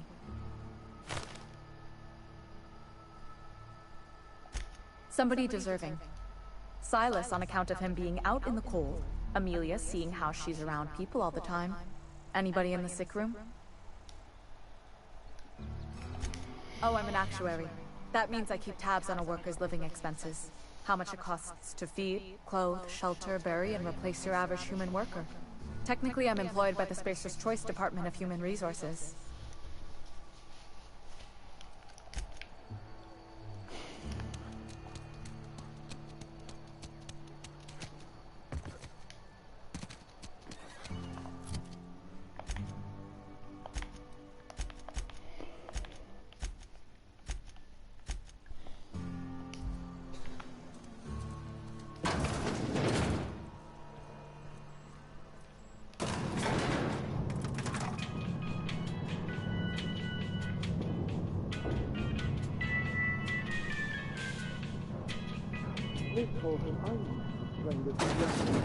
The grease monkey, Argo? Seems we've got a guest. Really now, Pavati, I do wish you'd spoken up. I do apologize. I was given no forewarning of your arrival, or I might have welcomed you at the gates myself.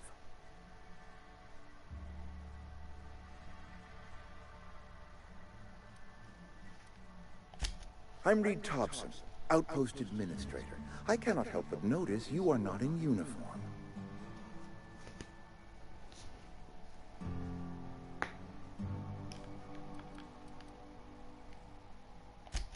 Yes, so it dawns on me.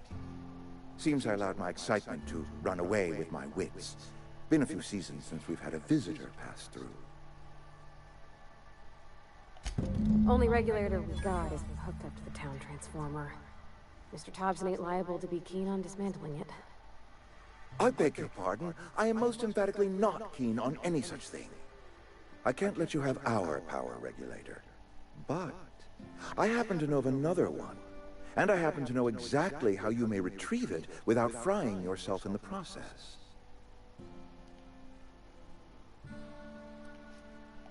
My proposition benefits the both of us. Please, hear me out. There's a power regulator in the old botanical lab. It's mostly abandoned, so all that power is being squandered. Go down to the geothermal plant. Reroute power from the botanical district over to us. Once their power's shut down, you can have their regulator and be along on your way. I was not entirely sure how to tell you this. The botanical labs are not legally inhabited, but there are people who live there.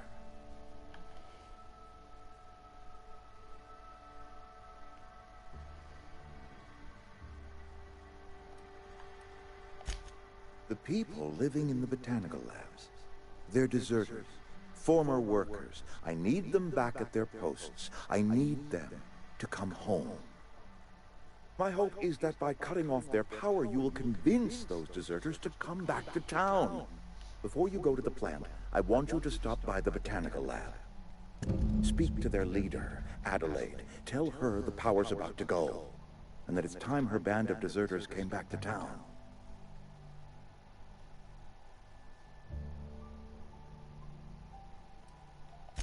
Adelaide's older than the other deserters. She's dignified, kindly. From what I understand, her camp looks to her for leadership.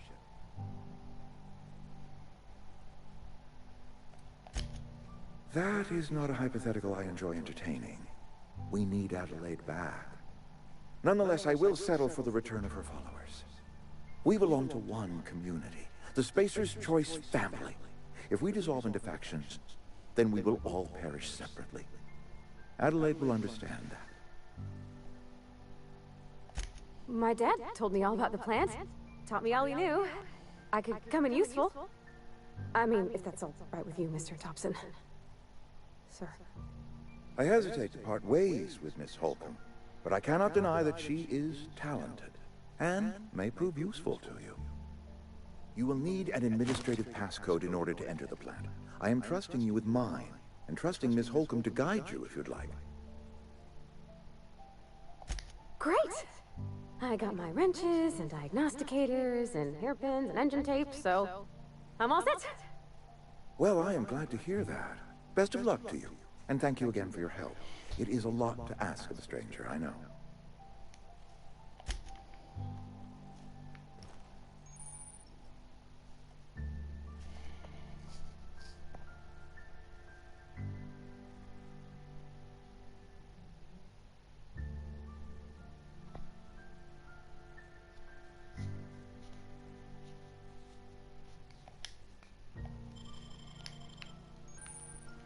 We better clear out of Mr. Thompson's office before we talk.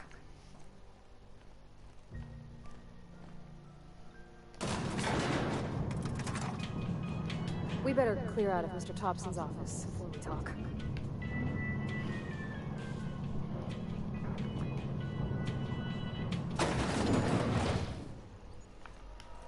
Hey, mister, can we talk? Sorry.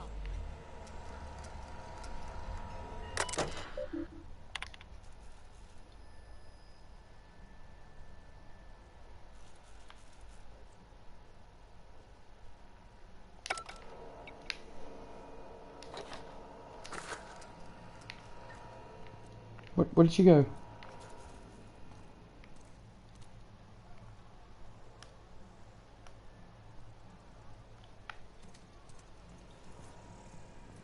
Just what the fuck? There you are. Sorry. You just want to get out of here. And you likely don't want to tag along like me. It's just... Mr. Thompson has his own view on matters. On account of it's his job and what all, but... that's not the only side of the tale. To Mr. Thompson, a person's a gear. It does its job quiet-like. If it squeaks or stutters, it gets replaced. The deserters are decent folk. I knew some of them before they left. Life's hard here. Especially for them that don't fit in so well. We're one big Spacer's Choice family, but every family's got the one the rest whisper about. Mr. Thompson's aiming to take away their power. They'll have no lights to see, nor heat to cook. They'll be at the mercy of marauders, or worse. I think you should talk to the town's vicar about it. Max, his name is.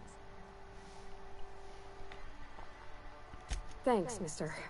I just think when you gotta make a decision that'll hurt somebody, it's best to think on the right and wrong of it. That's what my dad used to say anyways.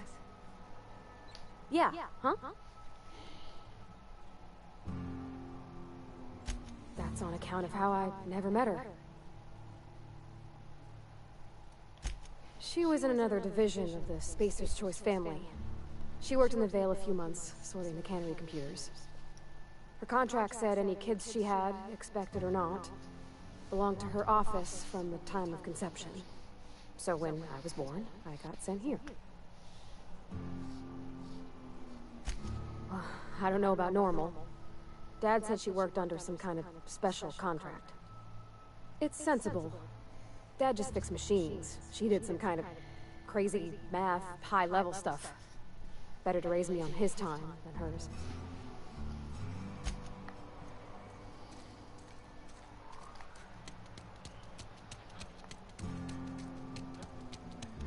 Sorry, I'll just be a minute. I've always felt weird in here. It's too clean. Yes, what is it? You're an outsider. Fantastic. Vicar Maximilian de Soto at your service. Or Vicar Max, if you're the sort who prefers brevity. And Ms. Holcomb as well. How rare to see you out. And with a complete stranger. Curious. Just tagging along, Vicar de Soto. Don't mind me. I so rarely get new people to talk to. Name your poison, anything at all. Spiritual counseling, this season's tossball predictions, the quickest way out of town. But what? I thought you would talk to him. You wanted to speak to me, Ms. Holcomb? Every time I've tried to engage you in conversation, you look at the floor, answer in single words, and slink away. I can't imagine what would be so grave as to drive her to my mission. What has Mr. Thompson asked her to do?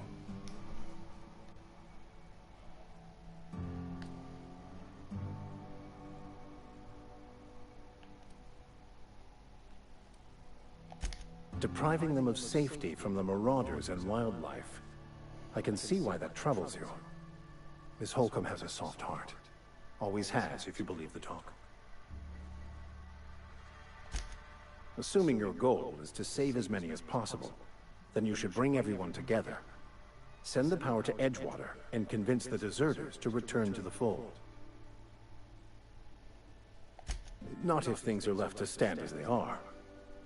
If you don't mind a bit of unsolicited advice, be cautious on your way to the geothermal plant. It is not as safe as you might assume. One of the reasons I transferred here was to fulfill my duty in hunting down banned heretical texts. I happen to know such a book is, as we speak, tainting a collector's library in Emerald Vale. However, the collector's residence lies outside the town's walls. My retrieval efforts have been thwarted by marauders who have overrun the property. Should you fare better than me, I'd pay a handsome sum for the book.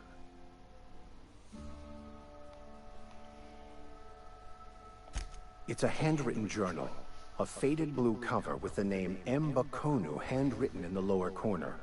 I'll mark where I saw it on your map. Assuming you're serious?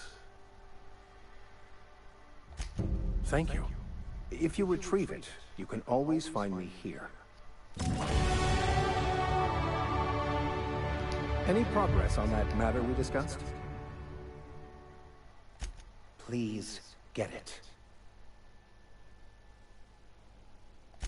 A religious text deemed heretical by the OSI is an unsafe object at large.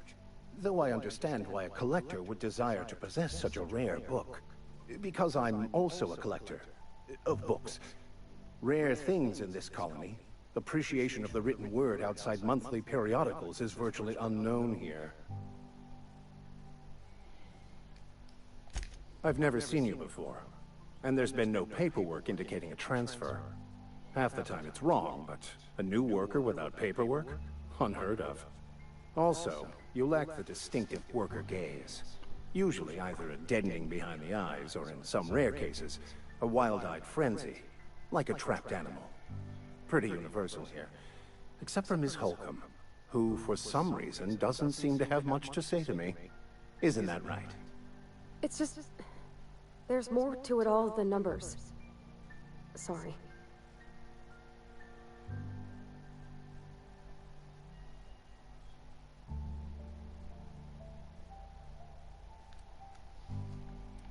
Oh, nothing could be further from the truth. I'm simply bemoaning the level of spiritual awareness in this town. Yes, but there are few who hear me in this miserable place. I must double my efforts to elevate my flock. These are good, hard-working people here.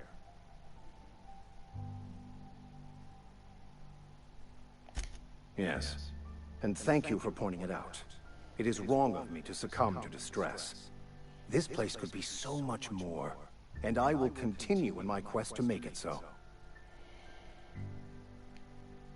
They who are not satisfied with their work are satisfied with nothing. No. How about, work fortifies the spirit. True exhaustion awaits idle hands. The OSI teaches that the Grand Architect set a perfect system in motion at the beginning of time. Contentment is found by accepting one's role in that grand plan. The Order of Scientific Inquiry, also known as scientism to the layperson. Like Scientology? You don't talk to the Grand Architect. Once the universe was set in motion, it stepped back. It has no concern for us.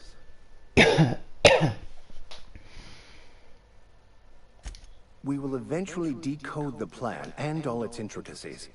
Once we are able to deduce the properties of every particle in the universe and its trajectory, we will know everything.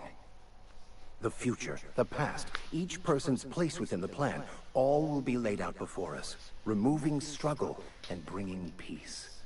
No one will ever need question their path again. Some even believe this ultimate knowledge will unlock mankind's true potential, and we will all become akin to Grand Architects ourselves, after a fashion.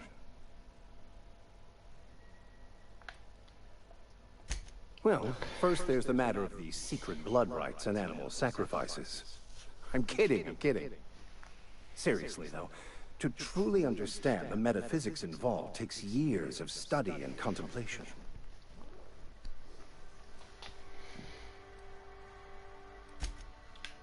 You know, that's...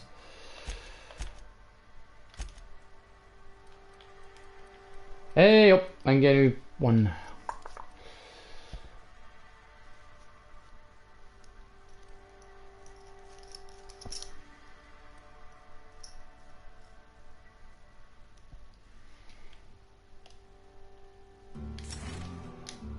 I want that. That's not something you usually find. Nice. Okay, let's raise my skills. Put 4 into that.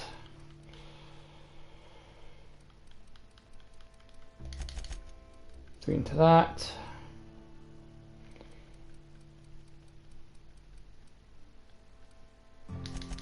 The rest into that.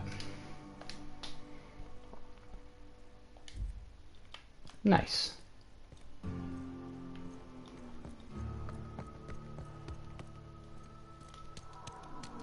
Right, there's a botanical lab. Assuming that's where I'm actually going.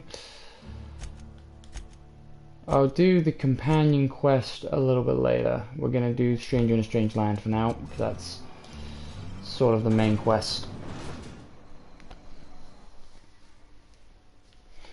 So I have a feeling I'm either going to be picking a side, or I'm going to be rather depriving everyone of their power in that place, or convincing some people. It's rather going to be a case of choosing side between Edgewater and the deserters, or whether to handle things peacefully with the deserters or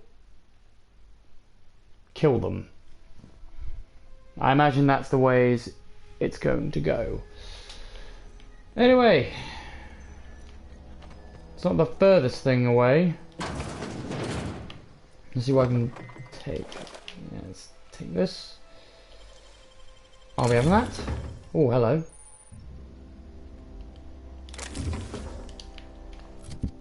What provides me with more?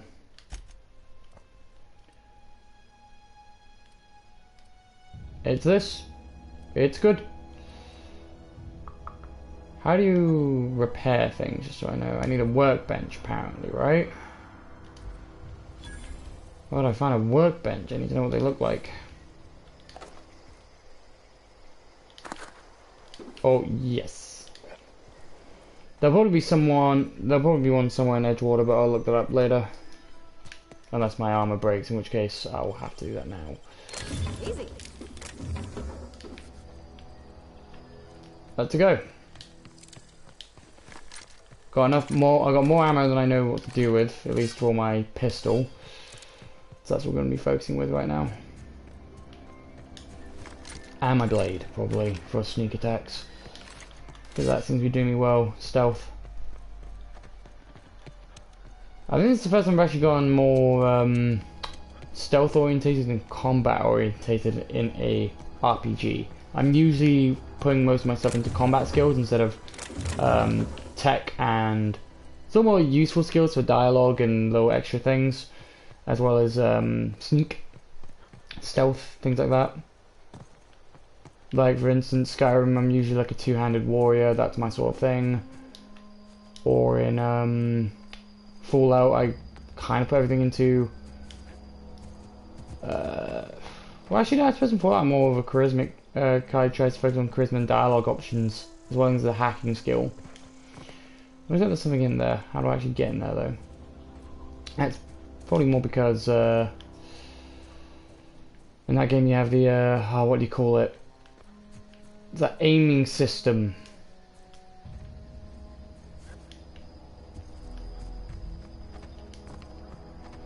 Can't think of its name now.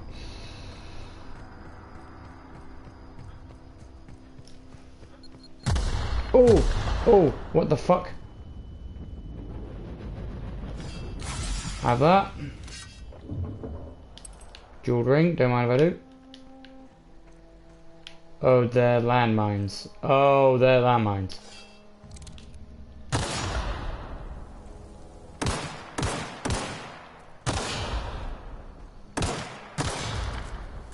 We're good.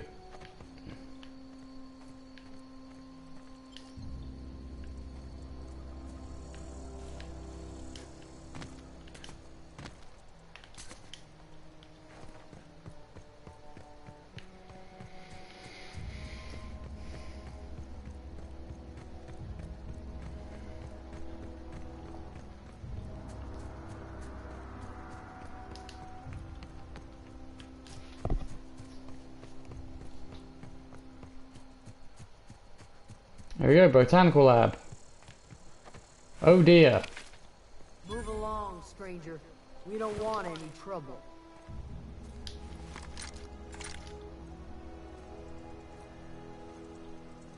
I don't know you. Whatever you're looking for, it ain't here. Move along. I will kill you. Answers, huh? You must be one of those philosophicals. Already got ourselves one of those. You sound intelligent. A geo what?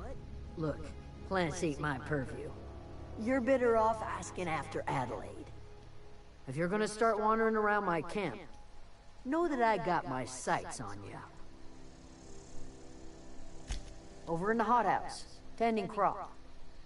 Enough with the questions. No offense, but I've got a lot on my mind.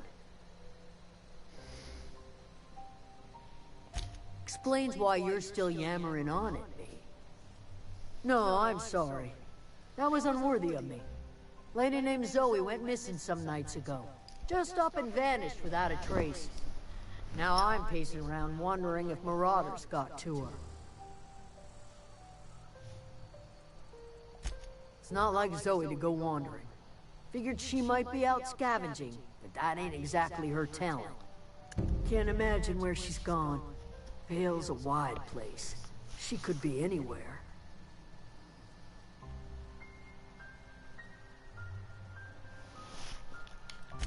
Appreciate it. Honest. Never gets us stop being an asshole. I'll tell you what I can. Vex me. If she told anybody, they ain't telling me. I'd check her room, but I got yelled at for snooping once already. Little ways ago, she was always obsessing over her serial dramas. Wanted to see what the fuss was about. Well, enough to know we never got on. Zoe and Stefan were close. If anybody knows the workings of her mind, he does. Stefan. What is it? Right. What is it? Okay, that's all I can talk to about. That's fine by me. Let's focus on the mission at hand. And then we will go and look for this Zoe and that book. Hello. Oh gosh, it's so pretty. If you're hungry, there's meat turning on the spit outside. If you're bearing illness, find a place to lay your head down and I'll fetch you a poultice. Whatever your troubles with Edgewater, leave them at the gates and be welcomed here. Any questions, dear? I have been called that, among other things. Green from grandmother, the strange old lady who keeps flowers. But yes, Adelaide will do just fine. Excuse me, Miss McDevitt? Sorry, it's just... You got such pretty trees in here. Why, thank you. You're Robert's girl, aren't you? I remember when you were but a sprout. Thomas speaks of you often. Are you staying long?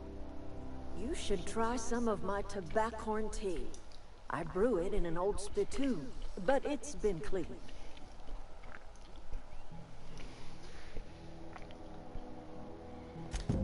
Reed Thompson, you here on behalf of that cold-eyed reptile? No, Let's yeah. hear it. What's Reed's idea of peace, then?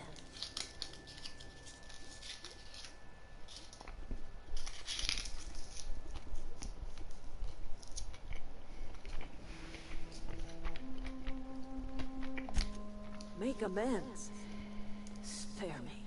Only thing Reed knows how to make is a mess. Like everything else that comes out of Edgewater, that peace offering is care. I and my own are living just fine out here by ourselves. Real.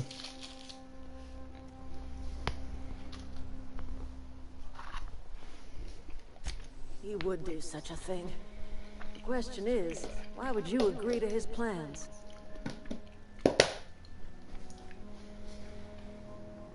Cannery's got a regulator. You want ship parts, you ought to rip him out of the cannery's guts and leave us be. If you're going down to the plant, you should divert power away from Edgewater and toward our end of the grid. Think about it. You'd be liberating an entire town from a lifetime of service to that odious cannery. Seems the sort of thing a hero would do. Don't care about being a hero, sweetheart. But I do care about doing what's right.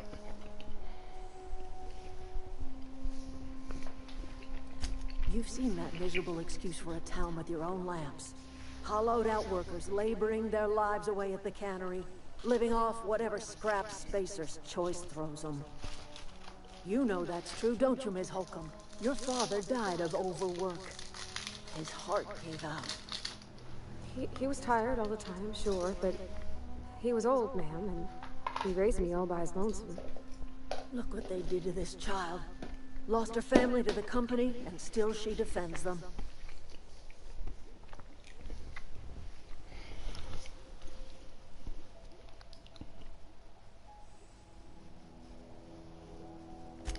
I'm all right. I ain't so fragile. That was unkind of me. I'm sorry, dear.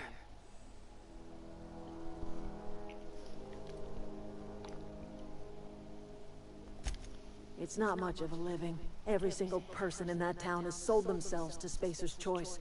The company owns them. Body, blood, and bones. I kinda gotta agree to her. You've been there. You've seen it. All anyone ever does is toil over a cannery. They give their lives for some heartless corporation, and then they're tossed into a Spacer's Choice brand cemetery. So, what do you say?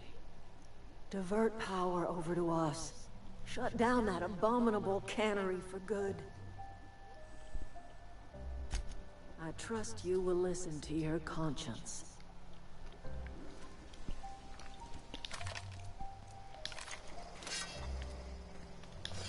No, I agree with her.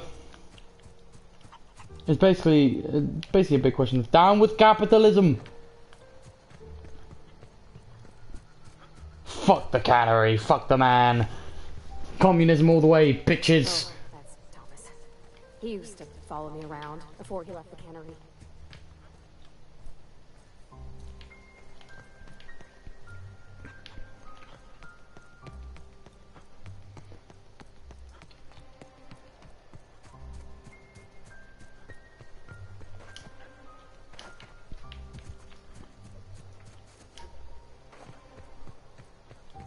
Time to hit that plant and divert power to whatever freaking one I choose.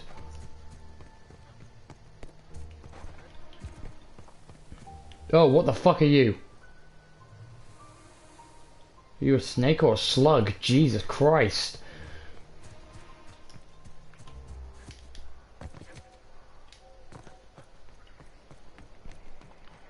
I'll call him a snug. That is a cute name. You know what? Why not? I always wanted to poke around in here. Oh, crap, robots. I want to actually kill me. We need to find a way in. Window helps. Can I break it? Nope. But I can sneak in. Got it. Inside places.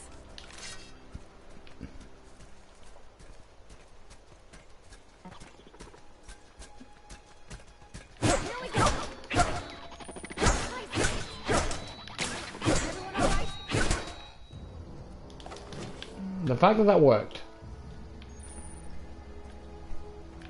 Okay.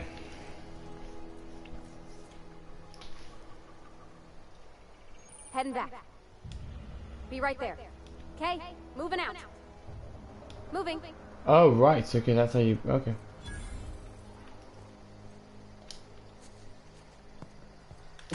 Yeet.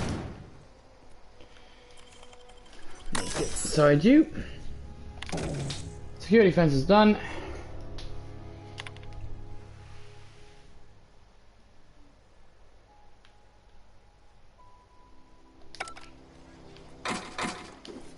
Don't mind if I do. Oh, hello, something new. Bit creepy you just stood there, but okay.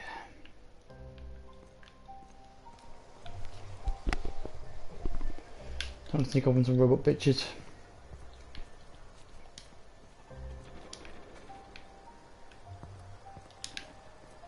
Processing data. You saw fucking nothing. Beginning security patrol. Oh, crap. Processing. Performing an area. Well, here we go.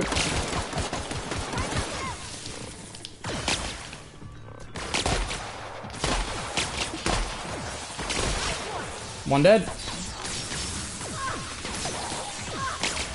Kill this bitch. Fucking yeah, fucking dickhead.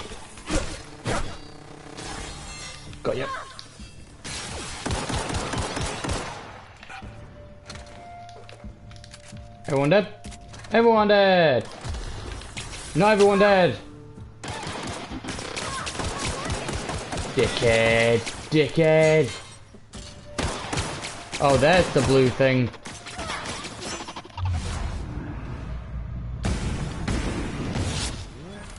That's the last of them.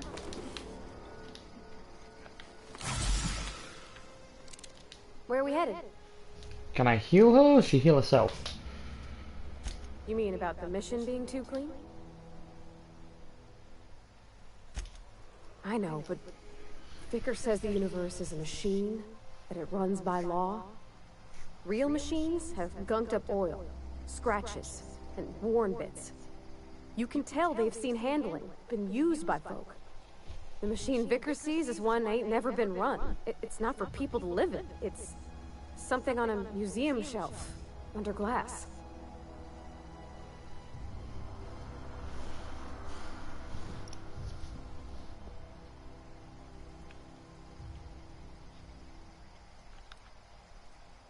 The Vicar's about the only soul in the Vale who spends his time thinking on what is and ain't right.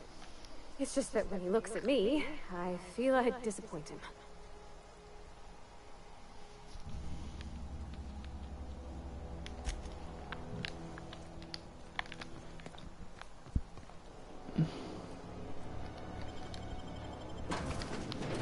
Probably gonna be a lot more robots. But as long as they die and I don't, all is well.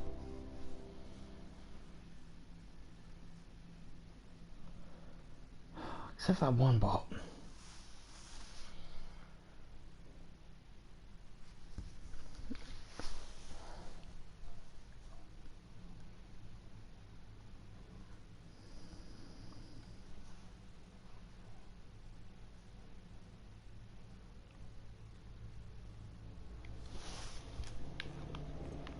The control room should be ahead somewhere and a touch to the right. Incoming! Woo!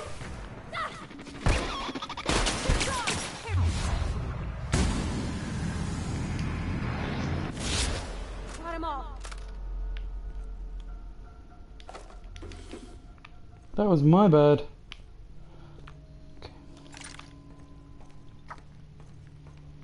Do I have feet? I don't have feet. Energy cells. Hello. Ooh. Shock cannon. Oh yes. That's just a fun phrase.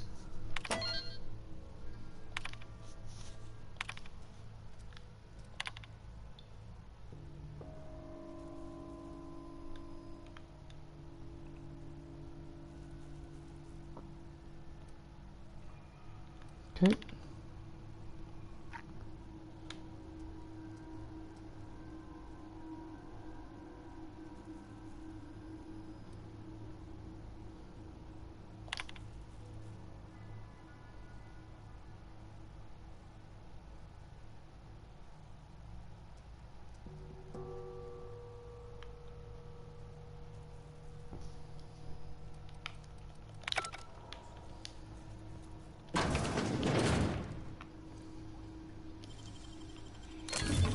You're fast.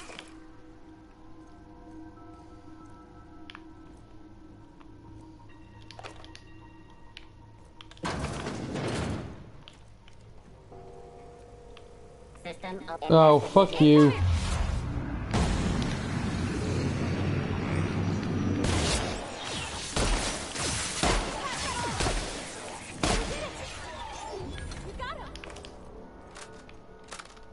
Okay, apparently this game's quite easy to dodge.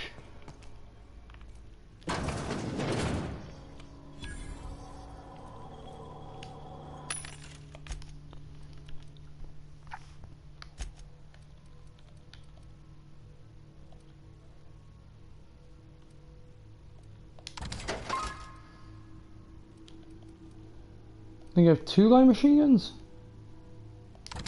I do.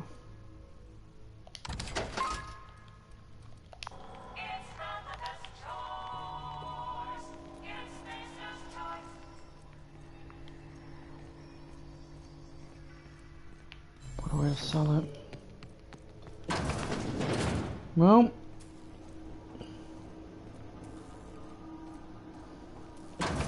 Hello.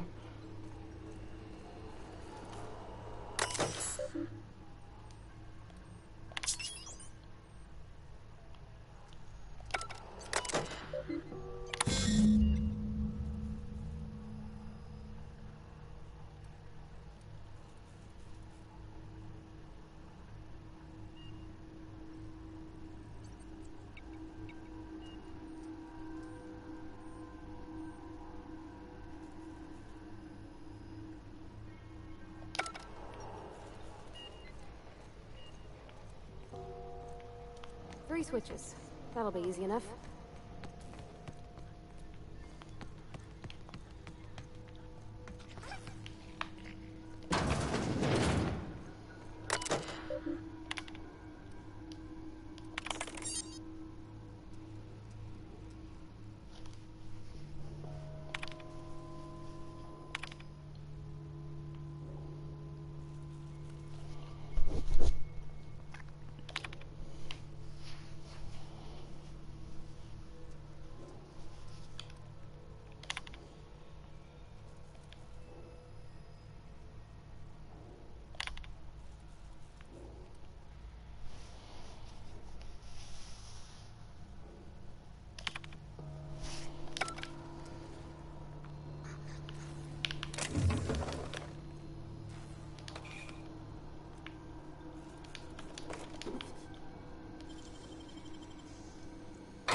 Done.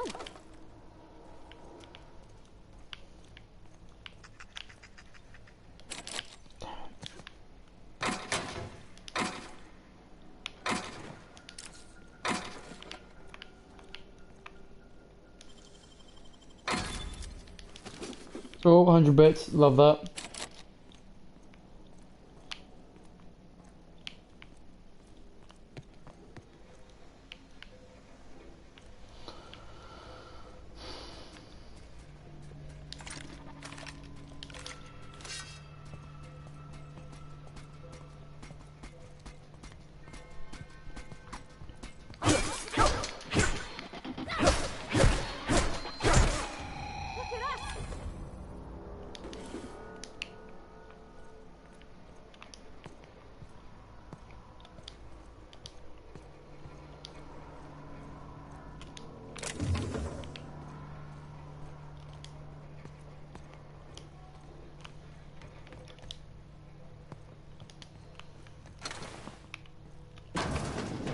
Sorry, big guy.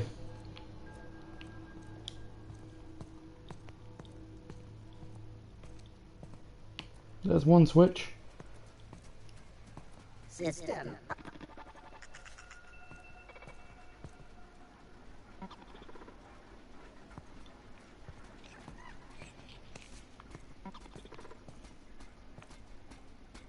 Processing. Oh, fuck you.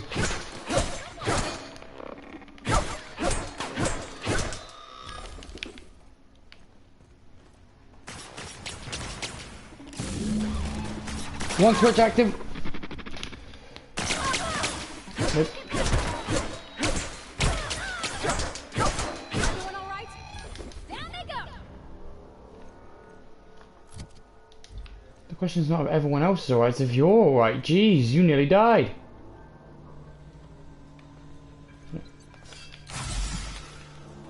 And give her a little bit of healing. Is that freaking person in here?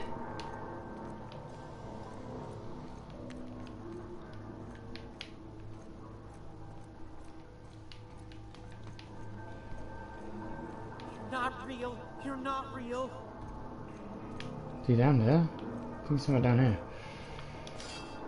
Come on. Let's find out. Actually, next switch isn't very far.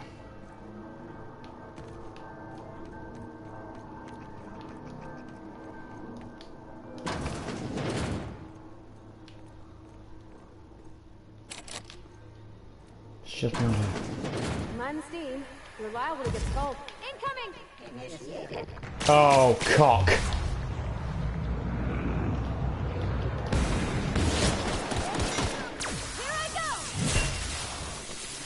What did I just make her do?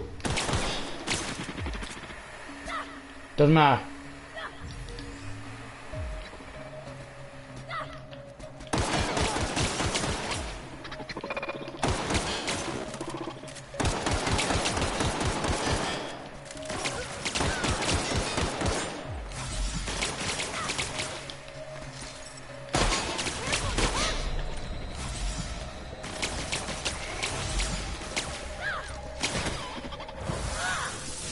Oh, that was a close one.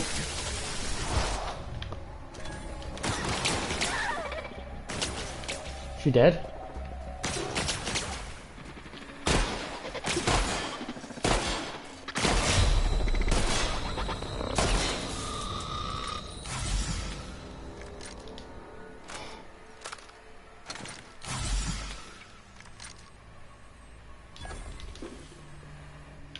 That should have killed us, but it didn't. Turn off that fucking steam, Jesus Christ.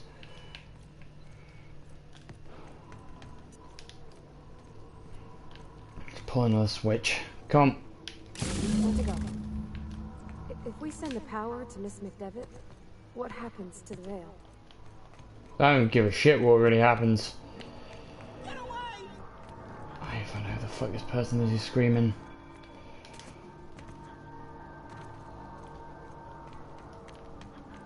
They're down here.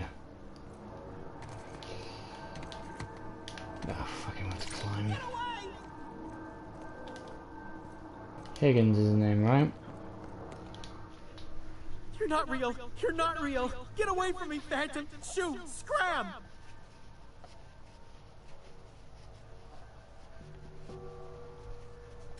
You can talk? The Phantom's never talked before. I knew I shouldn't have eaten that sprat raw. See, Higgins? This is why you must always boil your sprats before ingesting. Clearly, I mistook you for one of the phantoms of my imagination, which terrorized me on occasion. Chester D. Higgins. The D stands for definitely not insane. I use it as a reminder.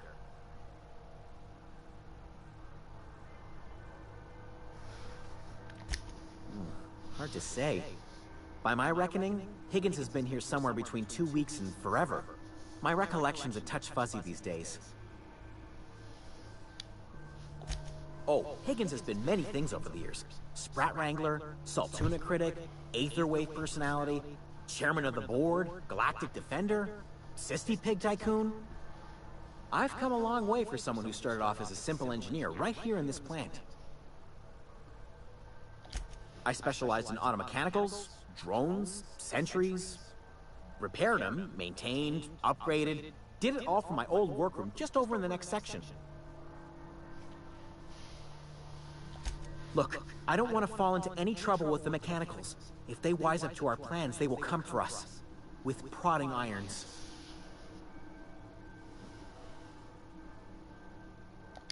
You know, you remind me of myself back when I was an intergalactic adventurer. I discovered a flaw. Their hostility levels were hardwired to maximum. There's no changing that, but you could rewrite their targeting protocol so they attack each other instead.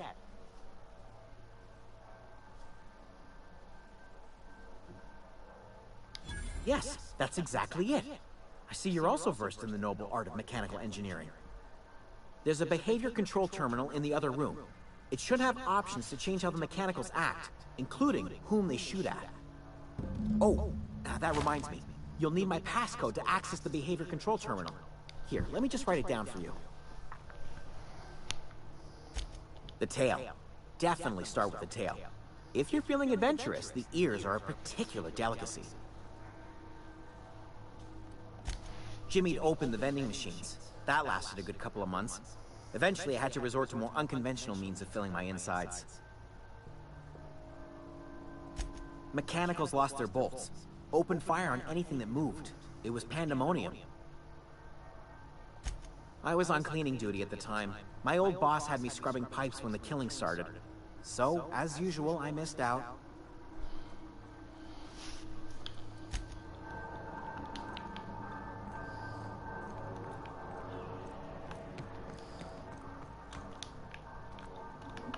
Thank you, Higgins.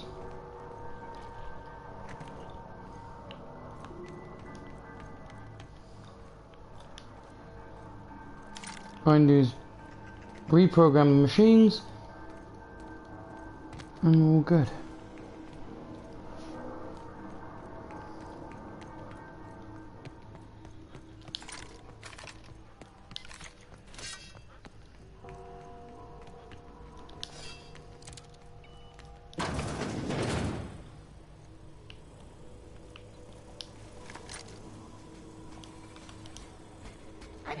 Here they come!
Once we do this, there's no going... Hey, mister? Look, I know you want your power regulator and all, but I just gotta ask you. Do you understand what you're about to do? I don't think you should cut off Edgewater's power. I think it would be cruel. I'm sorry. That just sort of came out all at once. Edgewater's hurting.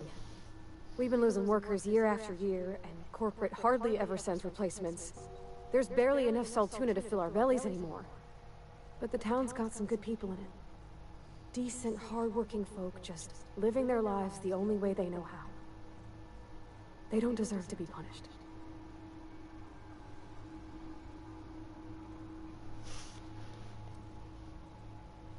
Well, that sure sounds like Mr. Thompson.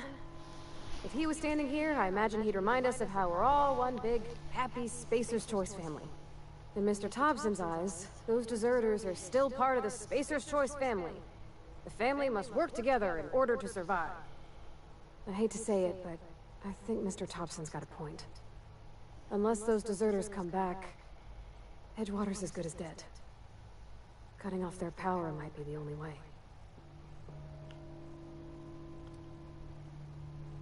Miss McDevitt's built something beautiful. Somehow, she's talked the ground into giving life again.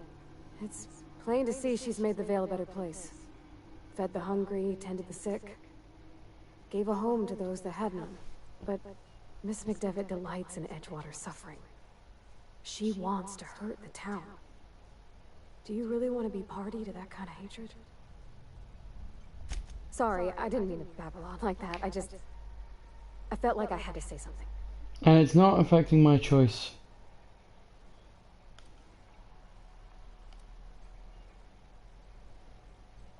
Really? I mean, wow. Thanks. No one's ever told me those words in that order.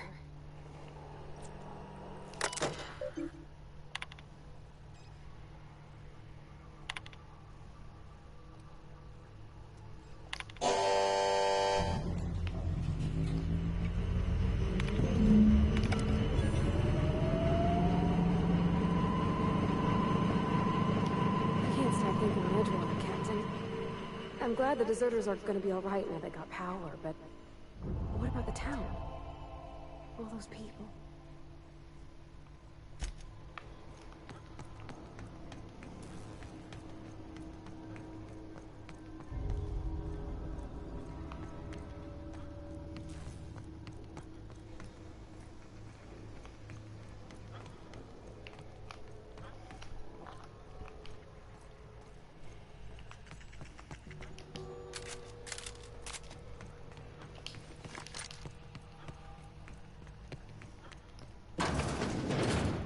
Does this actually lead anywhere?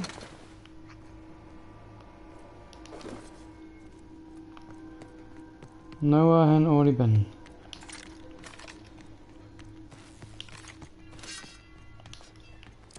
No, take that power regulator.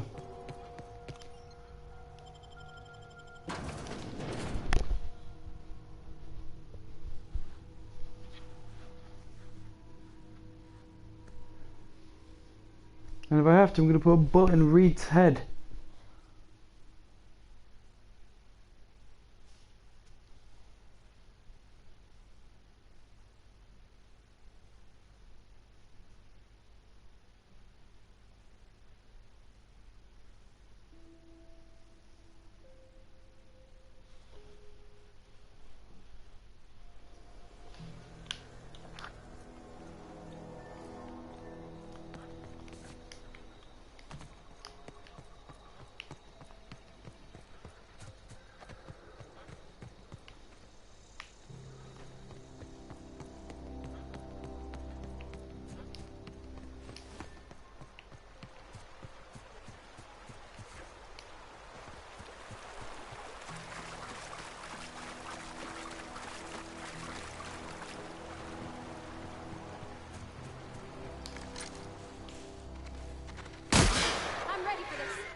Plasma cutter.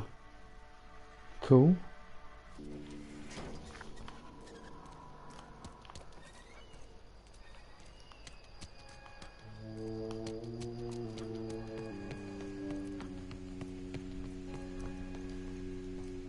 Let's get where I came from. You want to know what gets my bile churning? Oh, hello. Edgewater has suffered a cavalcade of disasters. Plague, marauders, desertion. Then you wandered in town. And I was so damn sure our luck was starting to turn.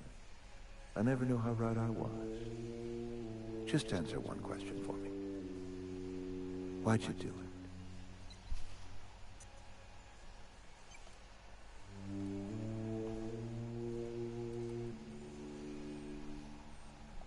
That power regulator is company property.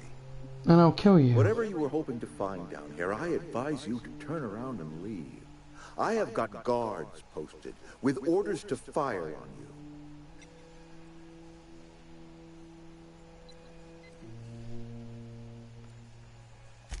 Edgewater's dead. Our canary's dead. Adelaide's deserters are never coming back. Spacer's Choice will shut us down before long. Some of us will die of illness by then. Some will move on. Some will starve. And as for me, I will tender my resignation, whereupon I shall be processed and then duly imprisoned for gross incompetence.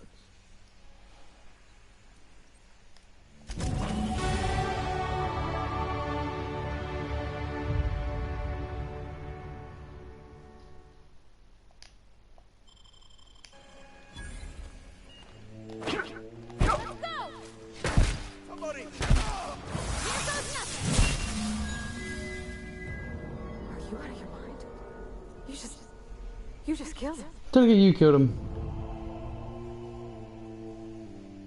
Mr. Thompson. Reed Thompson, you know, my boss? I can't. I need to leave. I need to get away from here. I need to get away from you. You killed Mr. Thompson for talking down his nose at me? You got a real twisted sense of chivalry, you know that? Let's just move on. I couldn't forgive myself if I let you loose upon the Vale unsupervised.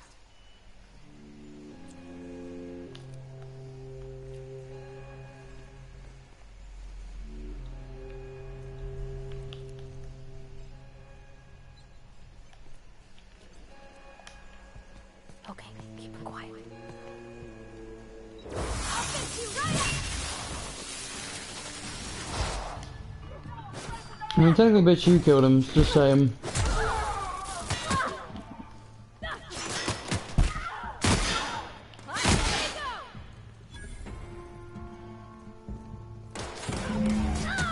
Got the regulator.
Then I can compare that robot.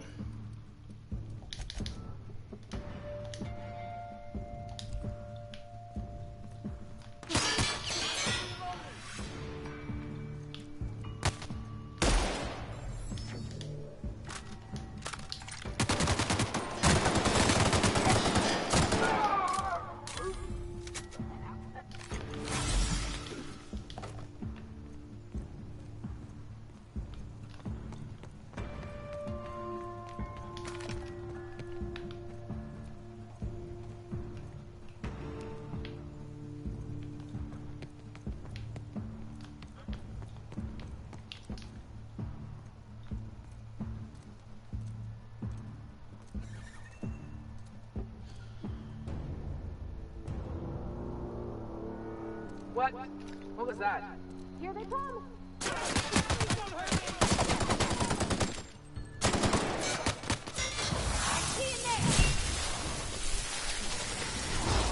Sorry, Rez.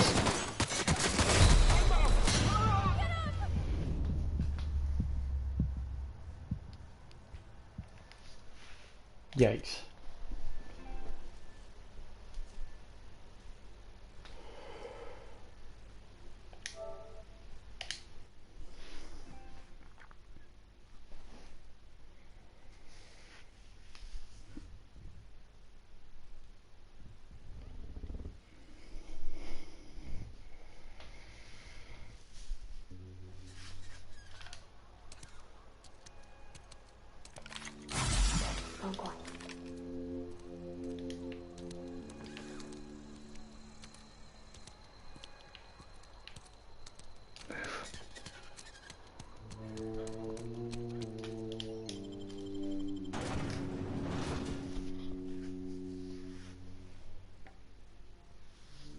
Didn't think they'd be fans of me after that.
Just get the manual. Just get the book and get out of there.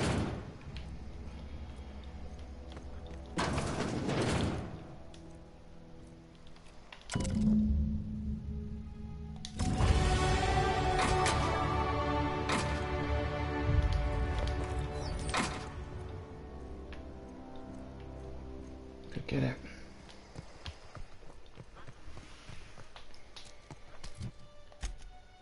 What broke? Probably the blade.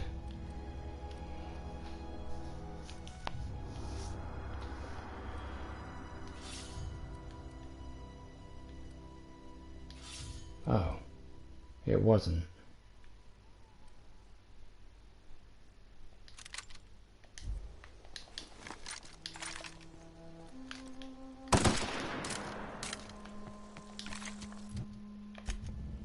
So what did break? Was it my armor?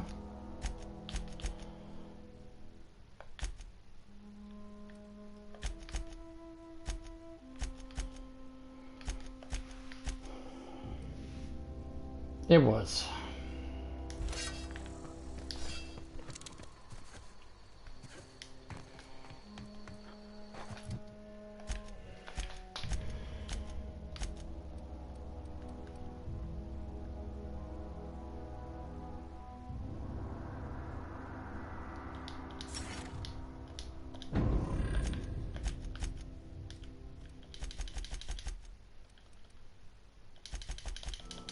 Purely weapons this time.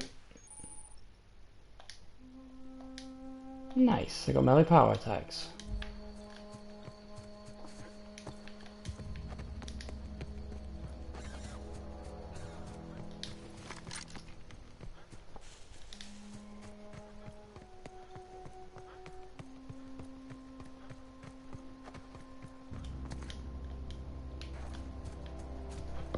Let's get this back for the vicar. On I go, I guess.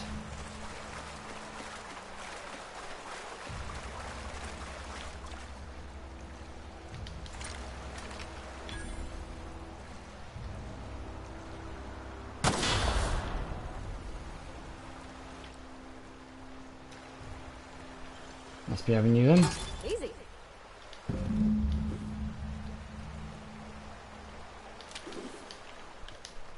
A tactical shotgun, eh? Well, don't mind if I do.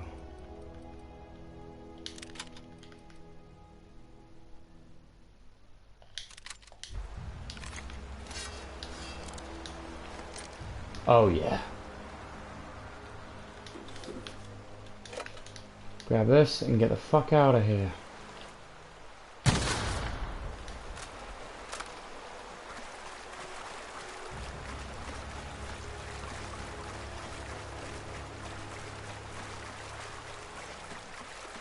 Roll topside.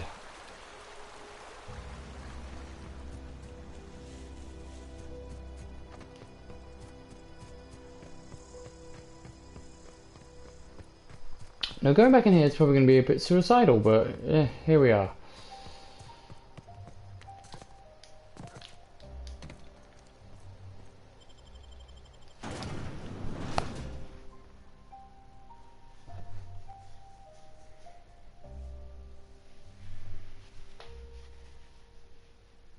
Titus Androidicus. Bloody Shakespeare reference, really?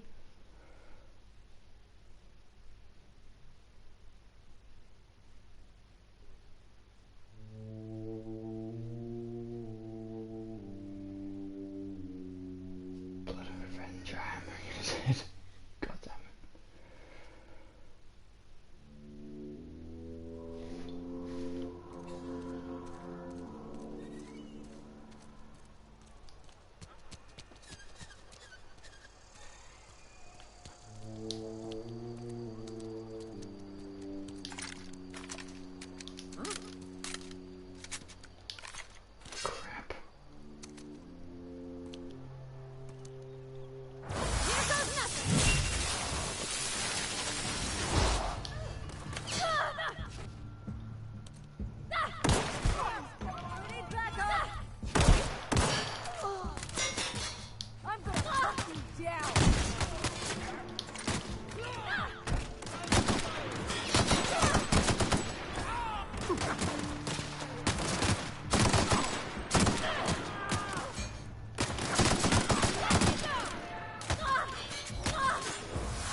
They have this.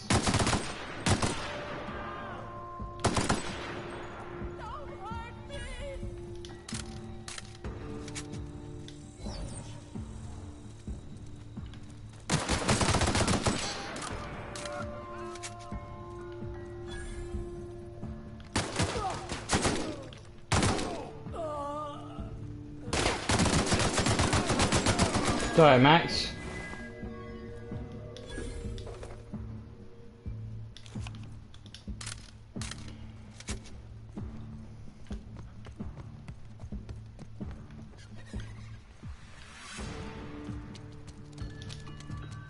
Something's not right.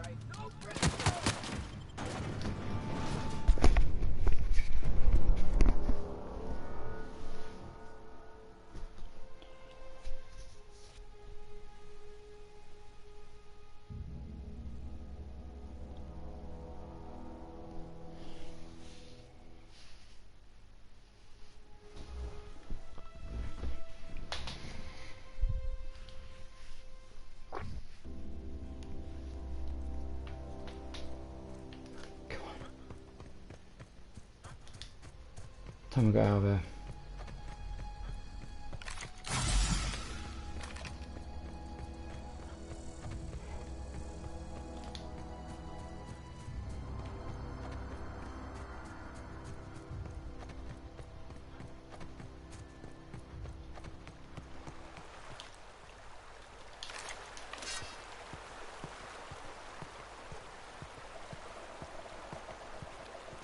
Time to say goodbye.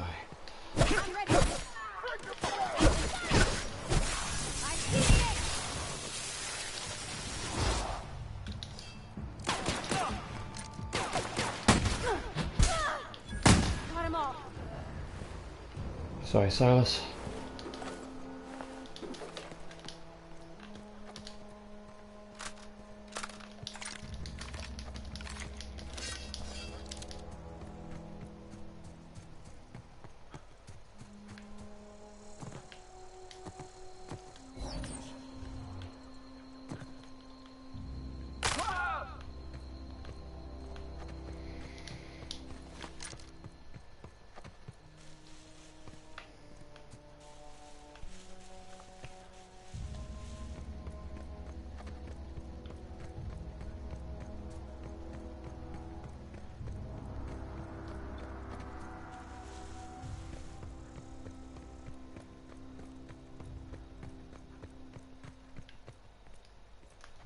Is this your ship?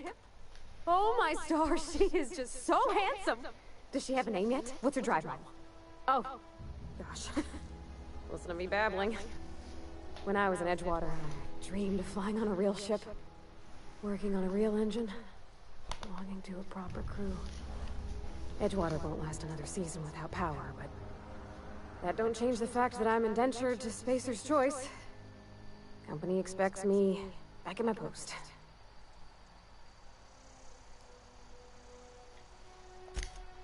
I have imagined it, but until you came along, I never thought I had the choice. I want to ask you something, and you can say no. But can I come with you? I could tend to your engine. I know my G-valves for my catalyzers, and I can keep your ship singing. And if you ever need a pair of eyes watching your back, I can do that too. What do you think?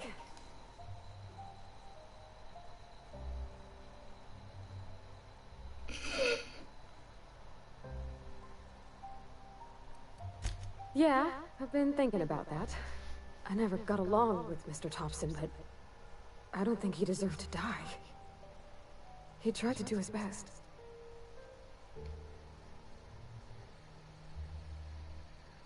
I don't know about that. Mr. Thompson wasn't an evil man. He wasn't given to violence.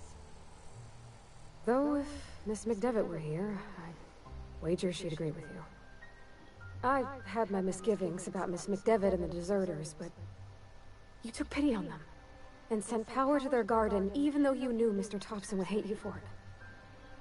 All this time, you've been determined to get your regulator back, get your ship up and running, and cut a path out of this place. And well, I won it. Yes! I mean, thanks. You won't regret this, mister. Captain. I can call you Captain now. I got a captain.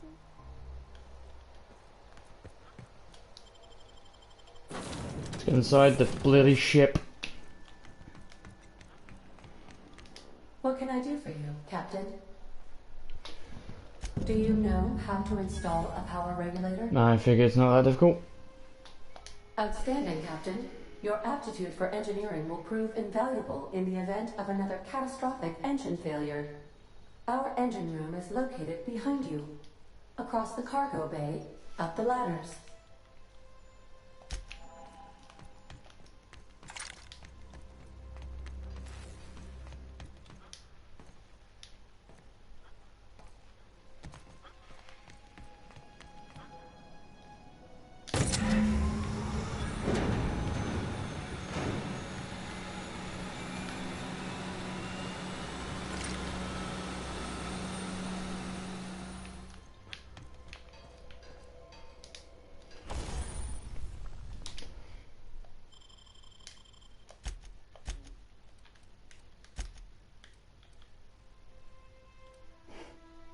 Isn't I need repair?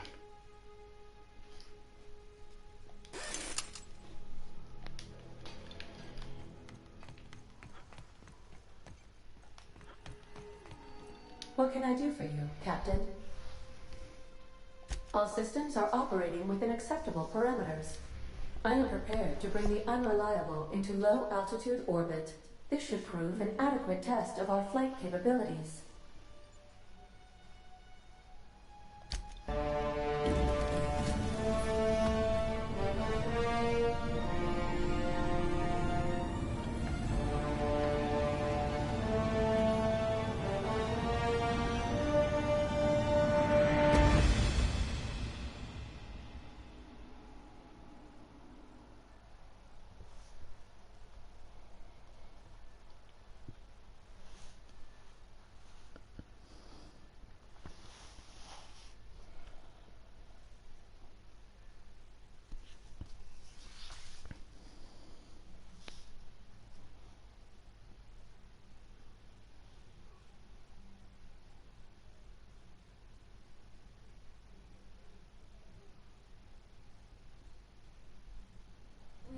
received a communication request from Dr. Phineas Wells.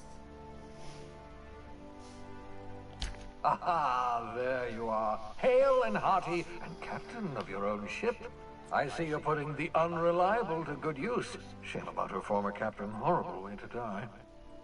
How are you feeling, by the way? I lost track of you in that cave back there. Experiencing any, unnatural drippage? Perfectly normal side effect of thawing, I assure you.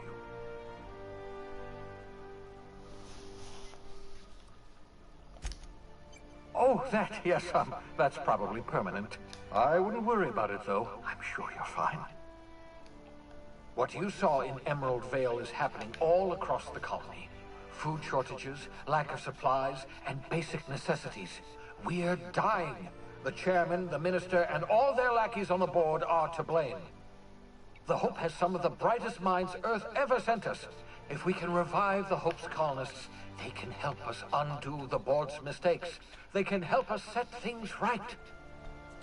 You need to get to Stellar Bay on Monarch. I have contacts there. They'll help me, help us, find the chemicals to revive your fellow colonists. Gladys Kelly, lovely woman, runs a cozy little black marketing outfit on the Groundbreaker. She can get you a nav key to land on Stellar Bay. Excellent. I'll send her a wireless. Let her know you're coming. By the way, I gave Captain Hawthorne a disguise apparatus of my own design. Cutting-edge technology, years ahead of its time. I call it the Holographic Shroud. I'm sure it will prove remarkably useful to you. You'll find it in the captain's quarters. Excellent. I'll contact you once you've found a way to get to Stellar Bay. If you have any questions, come see me in my lab. And remember, don't trust the board. They'll try to win you over with promises of wealth and power, but it's a lie. The board's only interested in filling their own pockets. If we don't put a stop to them, they're going to run this colony to the ground. Transmission ended. If you are ready to depart, please select a destination on your navigation terminal.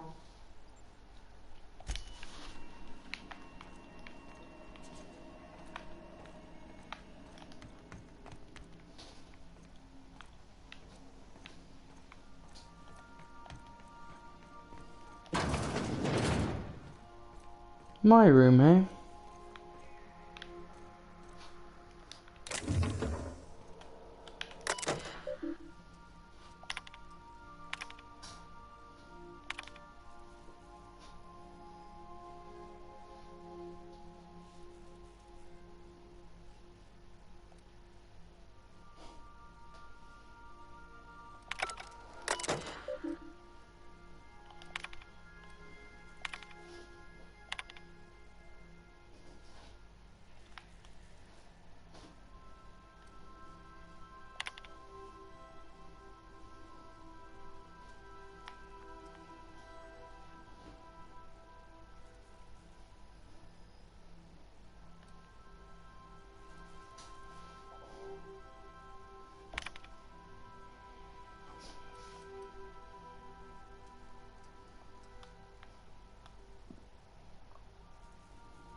so enjoy watching you sleep for hours on end, Captain.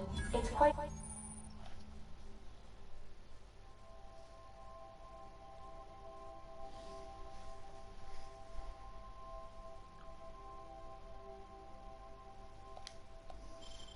entertaining the way you drool.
Destination reached. The Groundbreaker.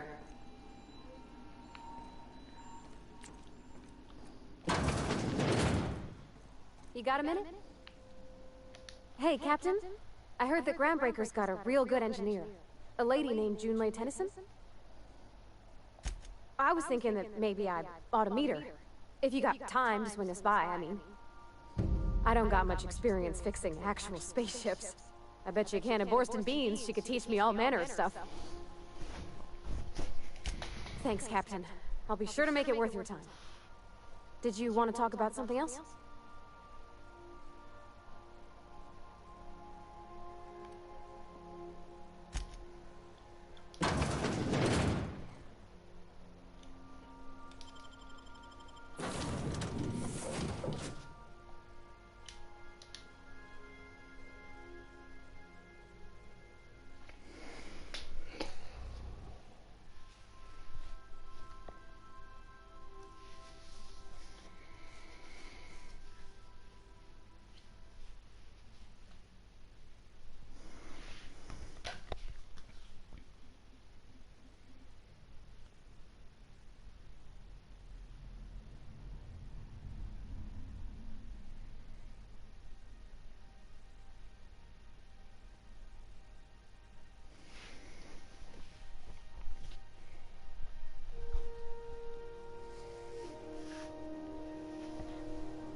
Captain.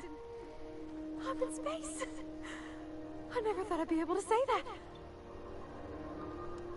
Where are we headed?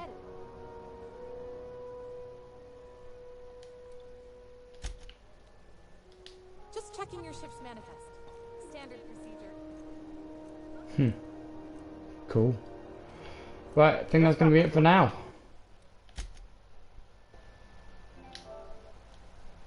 God, how long have we been playing this? What, 3-4 hours?